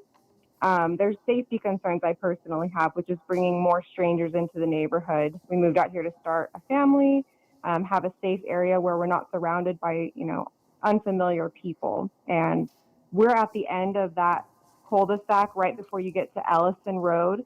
Ellison is in really bad condition, but we kind of like that over here because it does deter extra traffic of anyone who doesn't live in this cul-de-sac. And people enjoy it for walking their dogs and things of that nature. So, it might not be in the best shape, but it works for the neighborhood that we're in. We're also concerned with the short-term decrease in quality of life from the construction that's going to be necessary. The property line from the front of my property actually goes into the road that loops around the cul-de-sac. So I'm concerned that the construction will actually come into my property line or be so close that I can't sleep at night or, go outside and enjoy the breeze from the south area, anything. It's very natural out here. We have wildlife, we have tree lines, and we can actually look and see nature. And this development that Mr. Miller is proposing is just going against the reason that everyone wanted to move to this area. And I think that there are plenty of available properties he could choose from in areas that are more high density residency. And I just think that it would be the right thing to go ahead and develop where people don't mind having developments, because not every little lot that's open needs to be developed. And that's all I have to say. Thank you. Thank you very much. Any questions for the speaker? Seeing none, thank you. Is there anybody else listening in on another device that would like to speak on this issue? Yes. State your name and address for the record. You have 3 minutes. Robert Curry, 11020 East Clark. The Sunswept Highlands edition has historically had large lots, and we would really like it to remain that way. It's a very good quality of life. I would echo the remarks of Ms. Cryer as to the essence of life in this area, and we don't feel that the duplexes or twin homes would add anything, in fact, detract to that. Thank you. Is there any questions for the speaker? Thank you, sir. Is there anybody else out there wish to speak on this issue? I would. State your name and address for the record. You have 3 minutes. Larissa Fouch, address is 2325 South Crest Street. We live 2 streets away west of the proposed project. And what we have been told is that Mr. Miller is wanting everybody in this area to pay for the road to be fixed for his project, which everyone is very much against. And that was not brought up by him when he was explaining the project. Another thing is there are problems with the sewer system and drainage in this area, and we haven't been able to get that fixed in several years. And his project is just going to add to all that. And I agree with everybody else that we all enjoy having our space. My husband and I have 2 acres, and we don't want to see a bunch of families cram-packed. And the covenants states that the buildings, the family homes need to have 20,000 square feet in order to be built on. You can't build on anything less than 20,000 square feet. So we need to stick with the covenants. And that's all I have to say right now. Okay. Thank you very much. Any additional questions for the speaker? Seeing none. Is there anybody else out there listening in that would like to speak on this issue? Yes, this is Linda Nicholas. Go ahead, Linda. You have 3 minutes. I live at 11426 East Pawnee Street. We live on the corner of Pawnee and Clay Lane. This community has been longstanding of single-family homes in their quiet community for over 30 years, and I have lived here and before that. Owners live on large lots, and we have privacy and social distancing. Having large gardens, raised chickens, it's a country feeling and it's quiet. In the times that we're living in a COVID world, we feel that 4.21 acres should be used for SF20 single-family homes. It is in the best fit for our community. The TF3 does not fit in this community. The view from my backyard would be blocked by a large white 2-story building with no privacy. The F12 TF3 units, that's 24 families. Average family carries 2 cars. That's a total of 48 cars on this 4.21 acre lot. We feel our road and property taxes will increase by the county for our township to pay the extra for road repairs. Extra road travel down Clay Lane will cause more road damages. After any construction, Clay Lane is not a through street. It circles around and changes into Ellis Street. I thank you for your time, Mr. Speaker. Thank you. Any questions for the speaker? Seeing none, thank you. Is there anybody else out there listening in that would like to speak on the issue? Would remind you to try to keep your comments to maybe new items. If you're repeating what others have said, that's fine. Just tell us that you agree with them and help speed us along here just a little bit. Thank you. Anybody else? Yes, I'd like to speak, please. Go ahead, state your name and address for the record. You have 3 minutes. My name is Andrea Settle. I live at 2218 South Clay Lane. My property is the last property on Clay Lane. My husband and I, with our children, just moved there 2 years ago. Pretty much, I would say I agree with every single thing that has been stated. I would just like to add a few tiny caveats. One, this would triple the size of our neighborhood. So when we talk about the fact that there are issues with traffic because of the school when the kids first start, they don't know that our street doesn't go through. So not only would we have that when school begins, we would also be having construction. And once that construction is finished, for a minimum of 48 vehicles coming and going, and getting onto Pawnee is already very difficult. We also like the quiet, and for us, the safety for our children is highly important. We have 3 small children, and having them be able to play outside and not worry about getting hit by a car, construction vehicles, or anything like that is very important to us. The other thing I would like to add is that on the Sedgwick County Planning and Zoning, the statement of purpose says that you want to ensure the compatibility with adjacent properties and to support the vision of the community for its built environment and economic vitality. This development does none of those things. It does not support any of the vision for our community, and it would not coordinate with any of the pre-existing homes and area anywhere around us. That's all.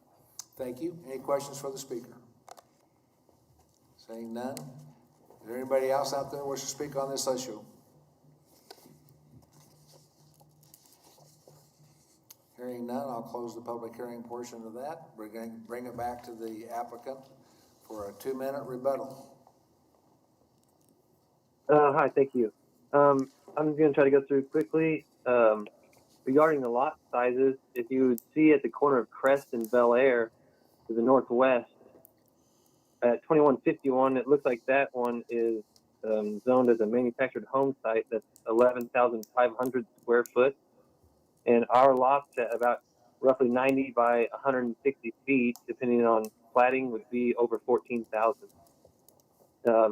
Lots also to the west are a little bit, I think, right around or right under the half acre. As far as Ellison Street, it is probably a good walking path, but it is an actual street that a resident actually lives on. And I believe maintaining that and keeping it drivable is a responsibility of the county or the township. For traffic, we are directly off Pawnee, and you don't have to drive through any residential.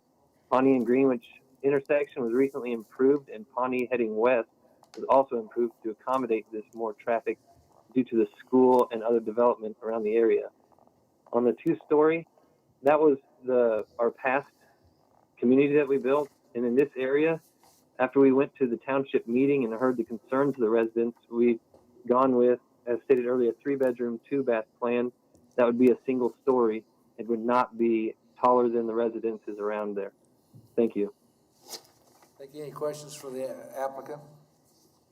Saying none. Thank you, Mr. Miller. Bring it back to the committee. Okay, or what?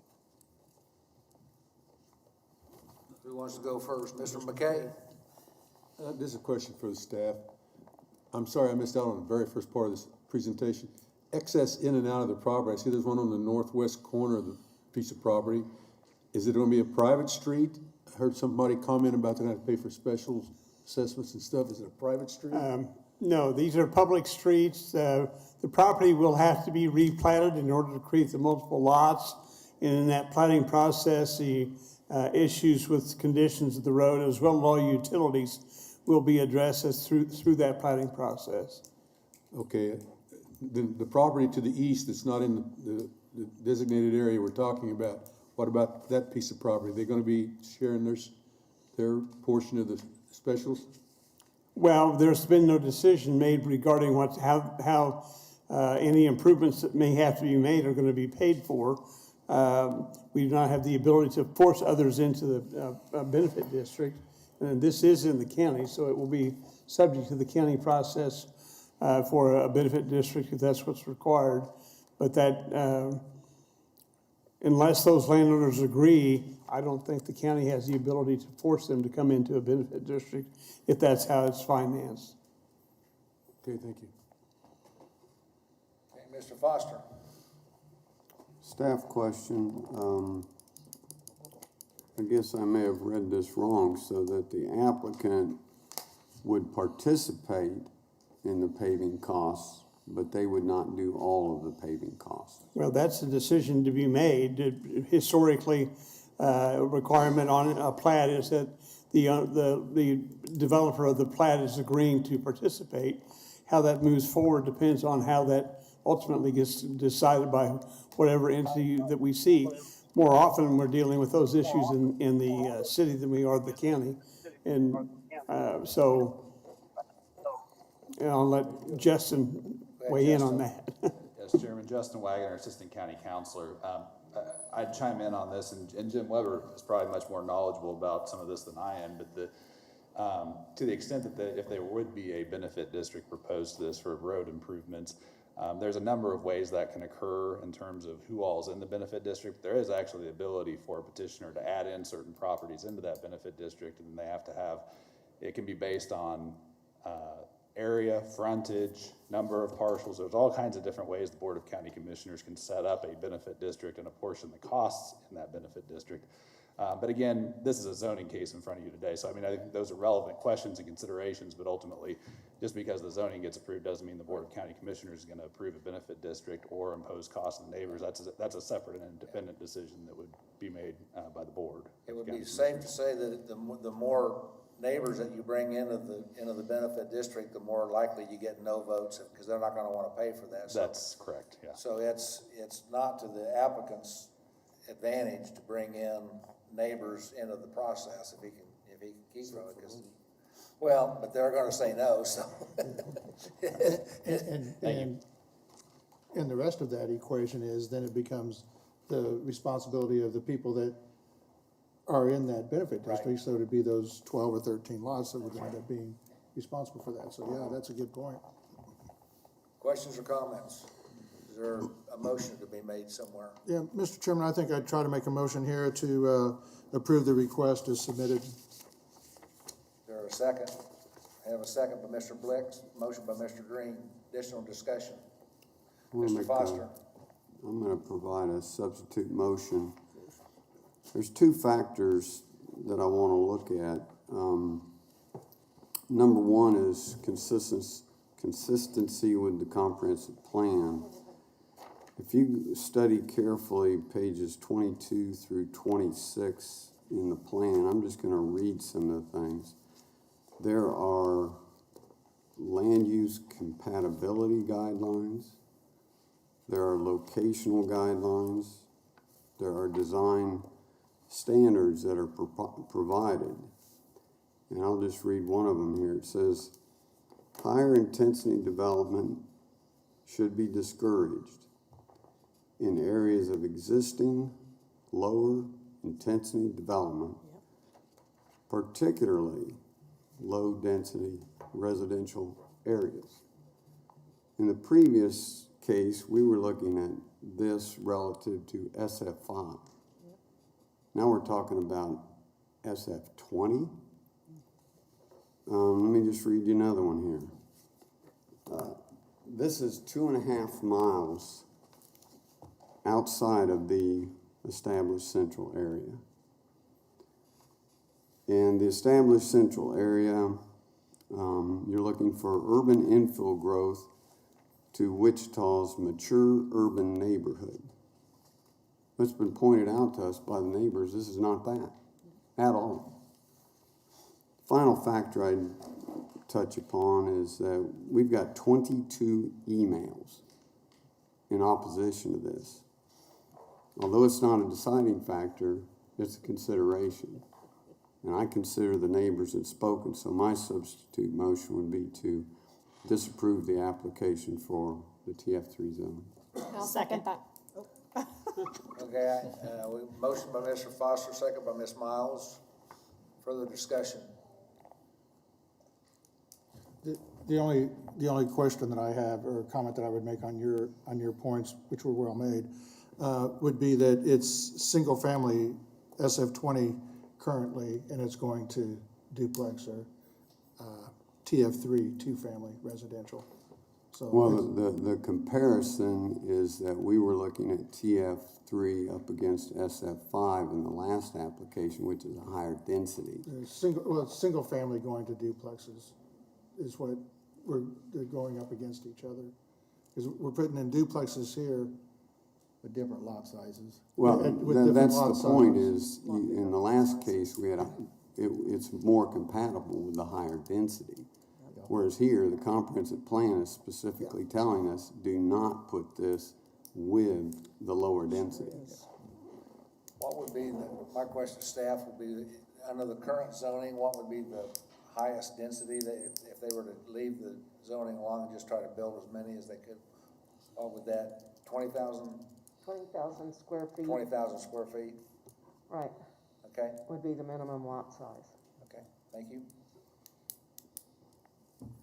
Additional questions or comments? We have a substitute motion. I was just gonna say, I agree with Mr. Foster's analysis of this. Have a roll call vote, please. Warren, Yes. Green, No. McKay, Yes. Gross, Yes? Dexler, Yes. Dool, Yes. Lick, Nix, Foster, Yes. Bill Johnson, Still there, Bill? Bill is gone. No, there he is. Oh,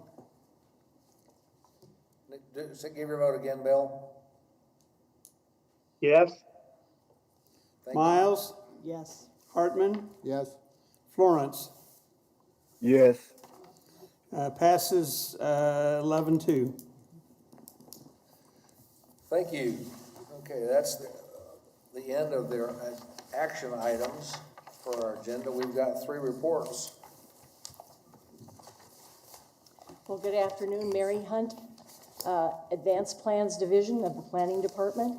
First thing I'd like to suggest to you for consideration is that we delay the development trends presentation. It's a totally discretionary report that we provide you every year. We could just as easily do it 2 weeks from now. Is there a motion to? So moved. Second. All in favor signify by saying aye. Aye. All right. So that- Opposed? That passes. That leaves us with the 2 capital improvement projects presentations that must be done tonight. I would remind you that the purpose, your role here is to determine if the CIPs, both of them, are in conformance with the comprehensive plan. So that will be your vote there. Your packet includes a paper like this. I think I provided this last year. It's some of the goals out of the comprehensive plan, you know, as you're listening to projects, but they'll also, the presenters will also describe to you how their decision-making meets the goals of the plan. So with that, I'll hand things over to Jim Weber and Valerie Castor from Sedgwick County, and that'll be followed by Mr. Mark Manning from the city of Wichita. Hello, Mr. Weber.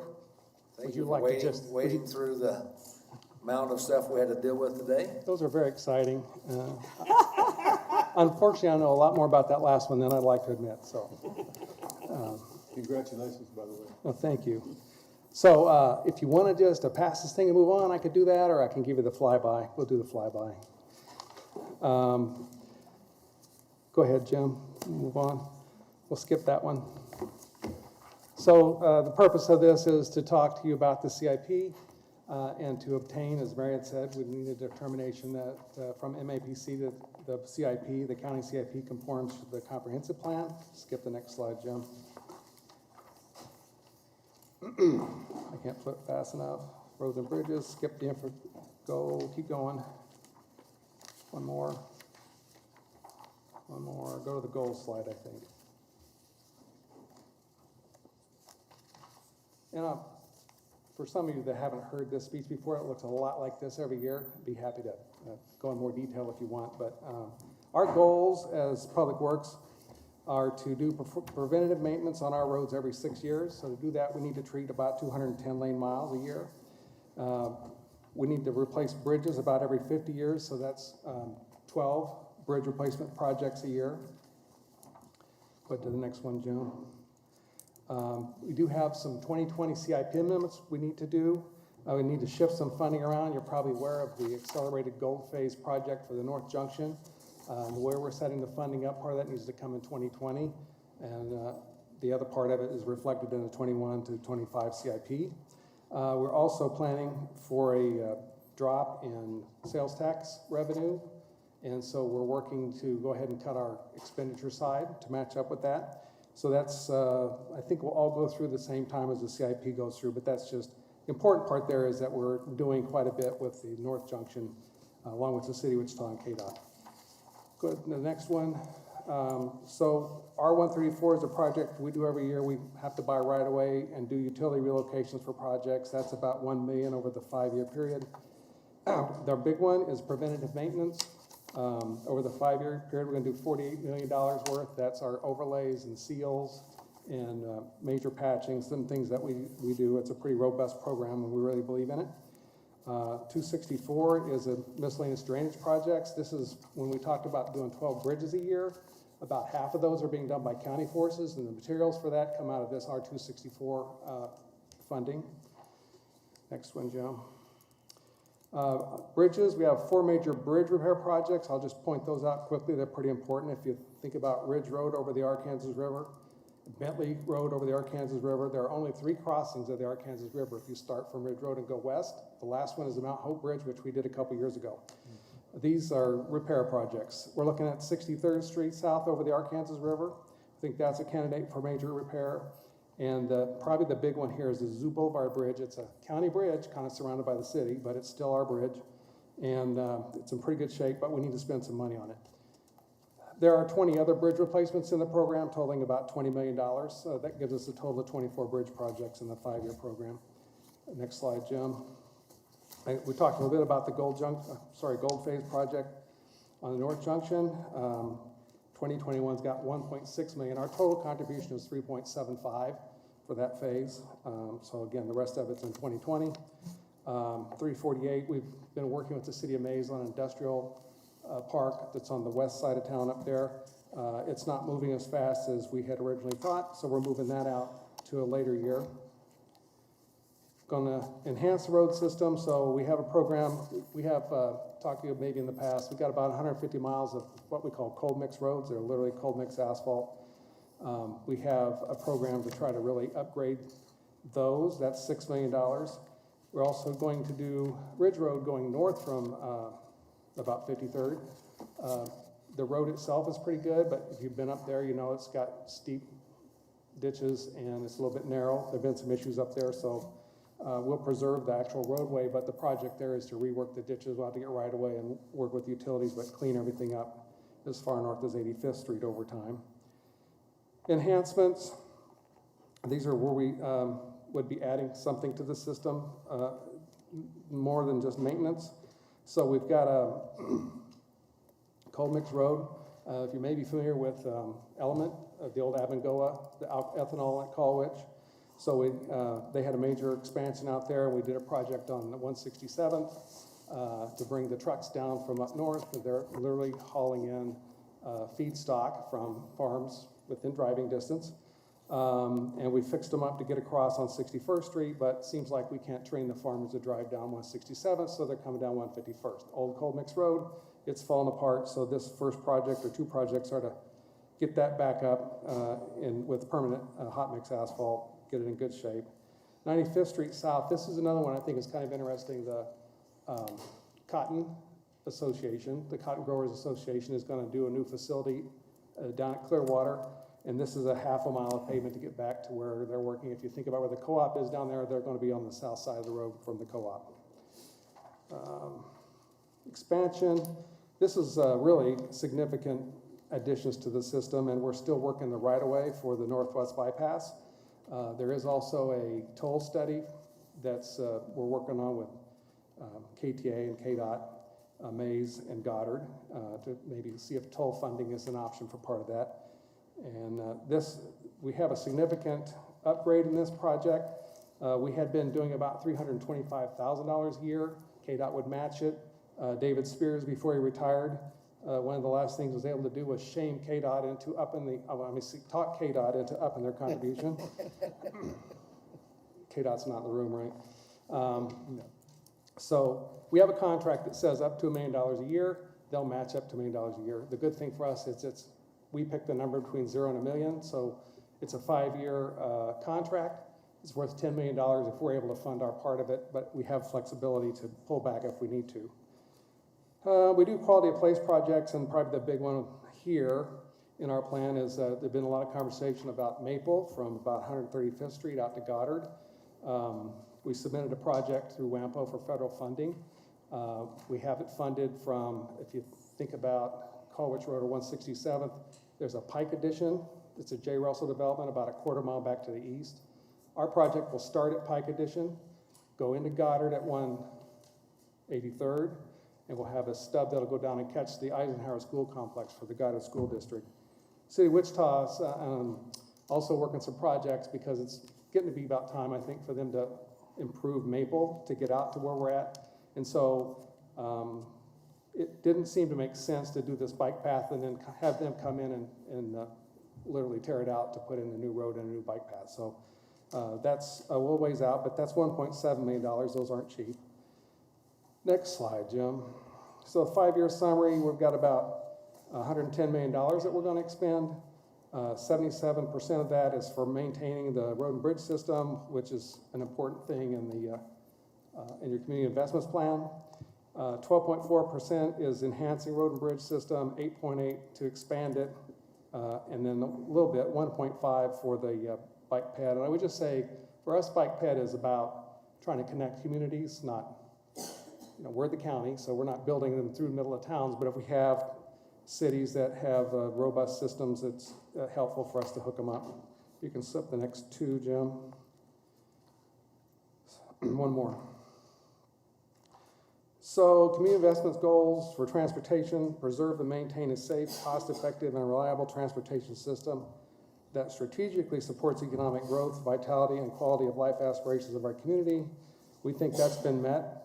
The plan had noted that our county infrastructure is in good condition, and the proposed CIP continues to make most investments, 83% or so, in preservation of the system, and strategic enhancements were needed. Hit the next one, Jim. Goal 2 is to improve and increase the movement of goods, people, and information with better connectivity and mobility options in the community. We think that, next slide, one more. So the investments that we're making in bicycle and pedestrian facilities that connect cities and communities, provide interlocal mobility options, and we're continuing to make investments in long-range planning for the Northwest Bypass as we prepare the community for future growth and enhanced mobility. And that's all my part. Do you have any questions about any of that? Dan's plan's got an abbreviated report. That's an abbreviated report, but if you got a question, this is the time to do it. So, Mr. Nix. I have a question on Northwest Bypass. How long?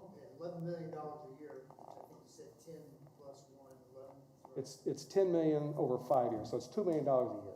So how long, at that rate, how long does it take before you buy up all the land so you can build the thing?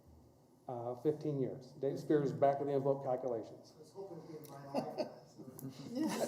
Well, I think it's important to keep in mind with the Northwest Bypass that the goal here is to kind of keep that in the frame for KDOT. And it's the fact that they have the toll study working and different, it's in their list. So this is what we're doing today. What's going on in 5 years could be totally different. We're just trying to keep them in the game. And I would say you probably have noticed that for projects on the federal highway system around here, if you look at who has to spend money on Kellogg or like the 235 in Kellogg or East Kellogg, you can't get a project without local participation, and the participation is getting bigger all the time. So they've got some great programs, but for example, this North Junction Accelerated Gold Phase, the locals got to put 25% into that thing on the federal highway system. So this is just a way we try to keep it. It's not going to do it by itself, but the fact that the secretary upped their contribution is significant. It's getting more front and center in their radar. So. Yeah, just one other question. On 135th up north, you said that project was delayed. You didn't give a reason why? Well, we got hung up really on right away with some people up there, and then it's not. What they need to do is not moving as fast as they originally thought that it would. So I don't know. We just say, can you donate the right of way? We don't know. No, we make fair offers, but it's just, it's complicated. So it seemed prudent to just move it out, given everything else we need to do. So. At 183rd, and you're talking about your bicycle on Maple. On 21st Street, you got about a couple hundred people that ride bikes on 21st. Are you looking at possibly connecting on 183rd up to 21st, connecting it over, or not? I would say no at this point. 183rd is not paved anywhere north of Maple, so that would be we wouldn't want to pave a path where there wasn't a paved road. Well, it's gonna be a while. I think when a city brings, Maple out to Pike Addition, it's gonna take time. They already anticipate they'll build a path with all that, so we kind of have I'll be at Goddard moving towards Wichita investment, and then we'd get, Wichita moving west. Yeah, because it looks like Tour de France on 21st Street. Well, they like, that's got a nice white shoulder on it, they like it. It's a good, I get it, but they're probably, as you do the network out, the more opportunities show up. Mr. Weber, is there a new pug mill in your future? No? What? So the question, now that you brought it up, they're going, what's a pug mill? So there's been a conversation going on for several years now at the county, and I talked briefly about cold mix roads, cold mix asphalt. The county, until 2 or 3 or 4 years ago, owned a cold mix asphalt plant. It got so bad that we've basically taken it down and dismantled it. We've had a long conversation about whether to buy a new, and they're called pug mills, or part of them are pug mills, a new cold mix plant or not. And at this point, I think we've settled on we're not going to do the cold mix asphalt plant. Okay. And we would buy hot mix on the private market, which we do anyway for patching. We'd just buy it. We'd have a contract. We could buy more of it. We'd do anything at the hot mix that we could have done with the cold mix, and it'll be better. So. You're looking for a motion? You're looking for a motion? Well, I think you want to hear from Valerie real quick first about the facility stuff, and then we would love a motion.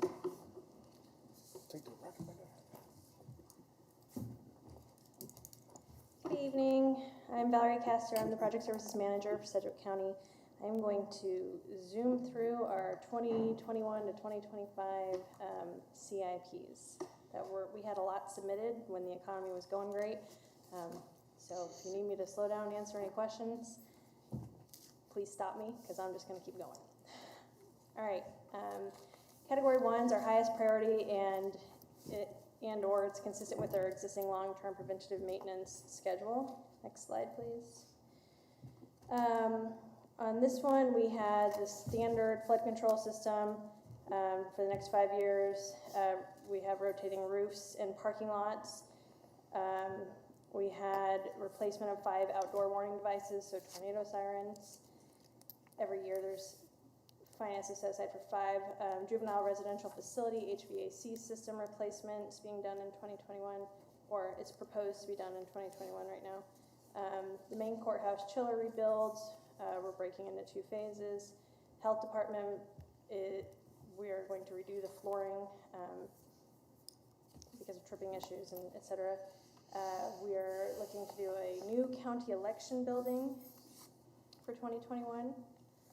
Next slide, please. And that's all of category 1. This is category 2, which is not as urgent or well-defined, but should be funded on our short-term horizon. Next slide, please. Okay, we had 18 category 2s. We had a number of maintenance and facility issues with the adult detention facility, including lock replacements and additional cameras, adding a secondary domestic water main, adding an relocating our electrical busway. The main courthouse cooling tower needed some facility maintenance. We were looking at doing a community crisis center expansion, which would combine 3 of our CommCare programs into one location. Household hazardous waste has had a lot of growth, and they would like to do a building expansion.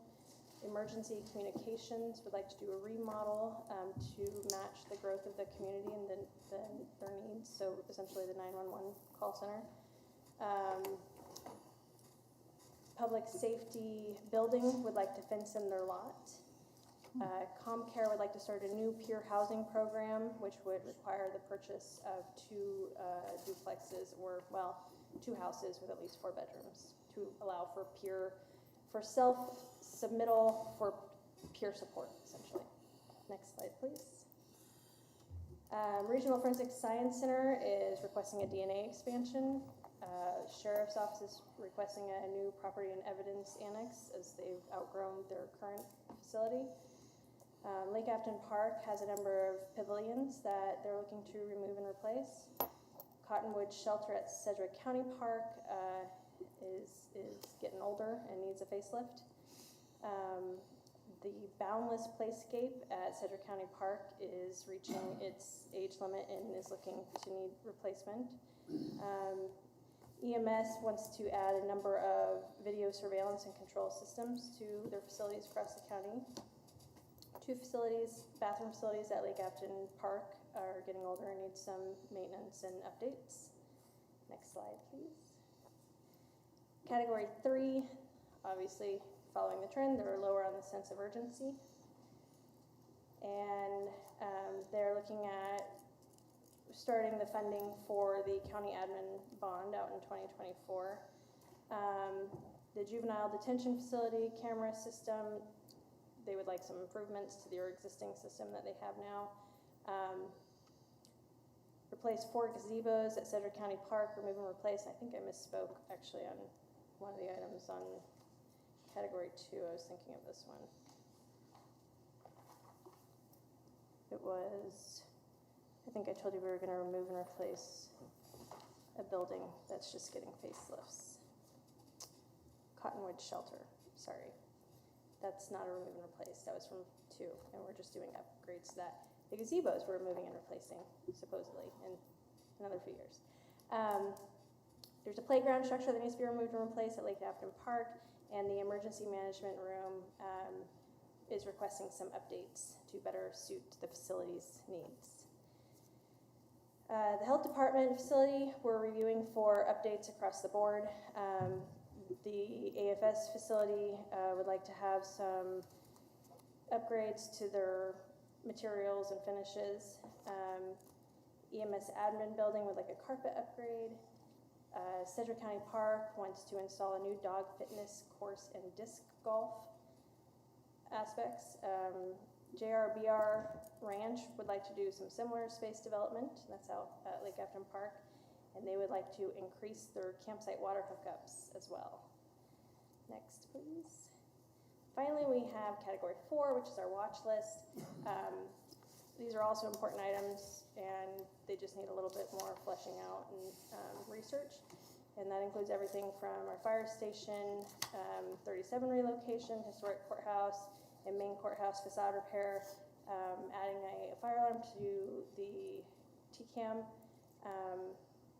replacing EMS Post 1, constructing a new EMS West Post, juvenile residential facility remodel project, and constructing an EMS garage facility. Next slide.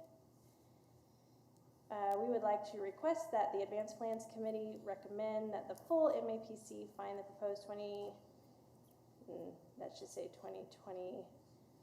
2025 capital improvement program to be in conformance with the community investment plan. Any questions? That went fast. Mr. Blick? Question on tornado sirens. I know a lot of technology is going into geofencing and phones like Android alerts and stuff. It's a system you have to have because if somebody's outside, they don't have their phone or something. Is there anything else that's out there in the market that could help benefit? Since we're still in Tornado Alley, but we haven't seen a lot of that recently. This comes up every CIP year, actually, as to a discussion regarding what the best avenue is to move forward. Are we still being recorded? We need to Yes, speak to the mic. unless you're Sorry. talking in the microphone, you can't be heard. Okay, the question was regarding the tornado sirens and what other services that were being looked into to supplement them. And it comes up every year as to the funding for the tornado sirens. I couldn't speak specifically because that's a different department than my own. But they are constantly reevaluating that, and I would suggest you get with, who would that be? Rusty. You would need to get with Rusty Leeds on that for a more definitive answer. Additional questions? Thank you. Now can we do a motion? Move that we take the recommended action. Second. Motion by Mr. Green, second by Mr. Hartman. Any additional discussion? All those in favor signify by saying aye. Aye. Opposed? Passes unanimously. It's called the Beauty and the Beast presentation. The Beauty and the Beast.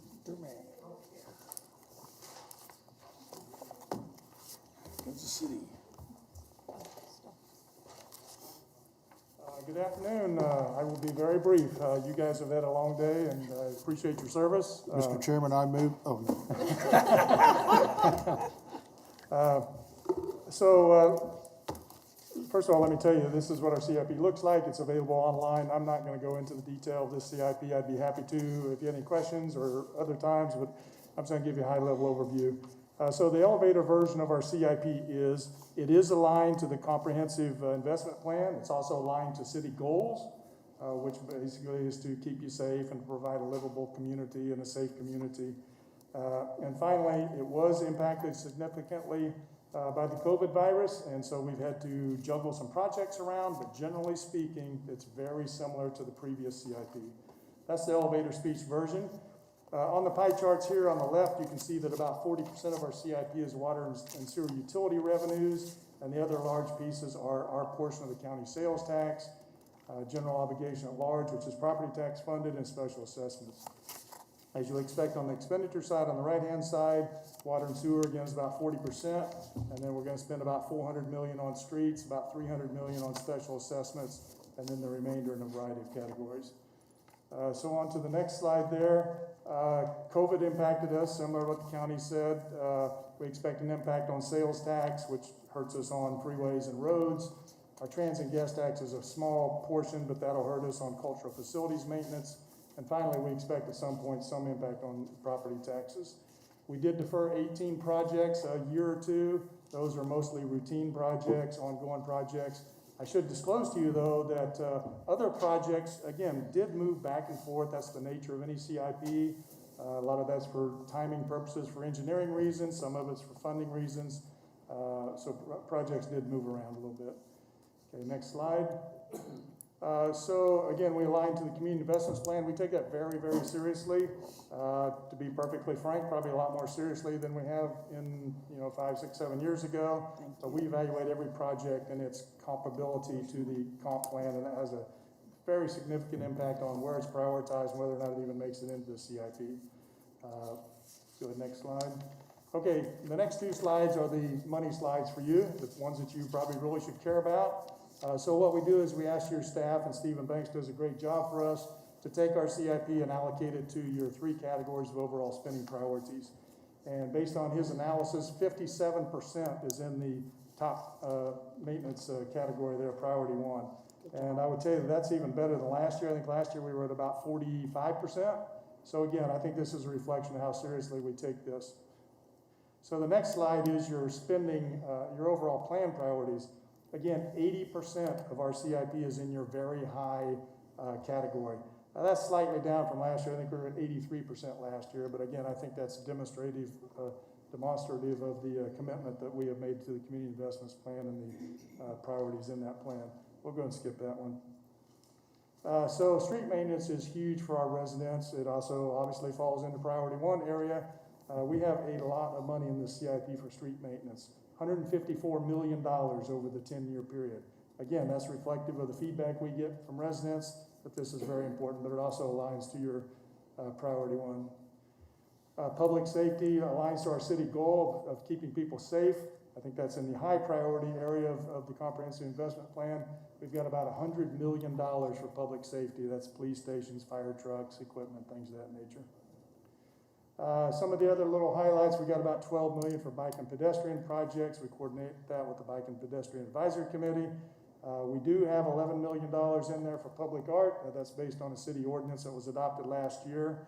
And we also invest pretty heavily in downtown, which again is in the enhanced, I can't remember what your title for it is, your enhanced business area. Help me out. Whatever the area is, that is the core area. Established central area. What that is, I drew a blank on that. So we've got $30 million for that. We can go and skip that one. And that one you can skip, which leads me to the last slide, which is our calendar. City manager presented this to the city council on the 21st of July, a couple weeks ago. I visited with the fine folks of the Advanced Plans Committee on the 23rd, and they found our CIP was in conformance with the Community Investments Plan. Obviously, I'm here before you today, And finally, on August 11th, which is next Tuesday, we would expect the city council to adopt this CIP. So apologize for the brevity, happy to answer any questions, but. Before I call for a motion, other questions? Mr. Foster? I just provide one comment. I hope you'll pass along to city officials this, that guiding policy principle about take better care of what we already have in the community investments plan. They've really taken that to heart, and it's a joy to be able to drive on streets that are being improved. So please pass that along. Thank you very much, sir. I appreciate that. And I wanna reiterate that, because I think, Dave and I both, served on, the committee to develop the comprehensive plan, and I think that was a huge priority for us, and it's exciting to watch both the city and the county be following those recommendations, so thank you. Thank you. Additional questions? Is there a motion? So move to approve. Second. I have a motion by Ms. Miles, a second by Mr. Blick. All those in favor signify by saying aye. Aye. Opposed? Passes unanimously. Before we're adjourned, I want to thank everybody for their service to staying the course. I think Mr. McKay would tell us that going this long used to be the norm rather than the exception. So we're not. They turn their lights off in 20 minutes. Stand adjourned. Chuck, I got a question.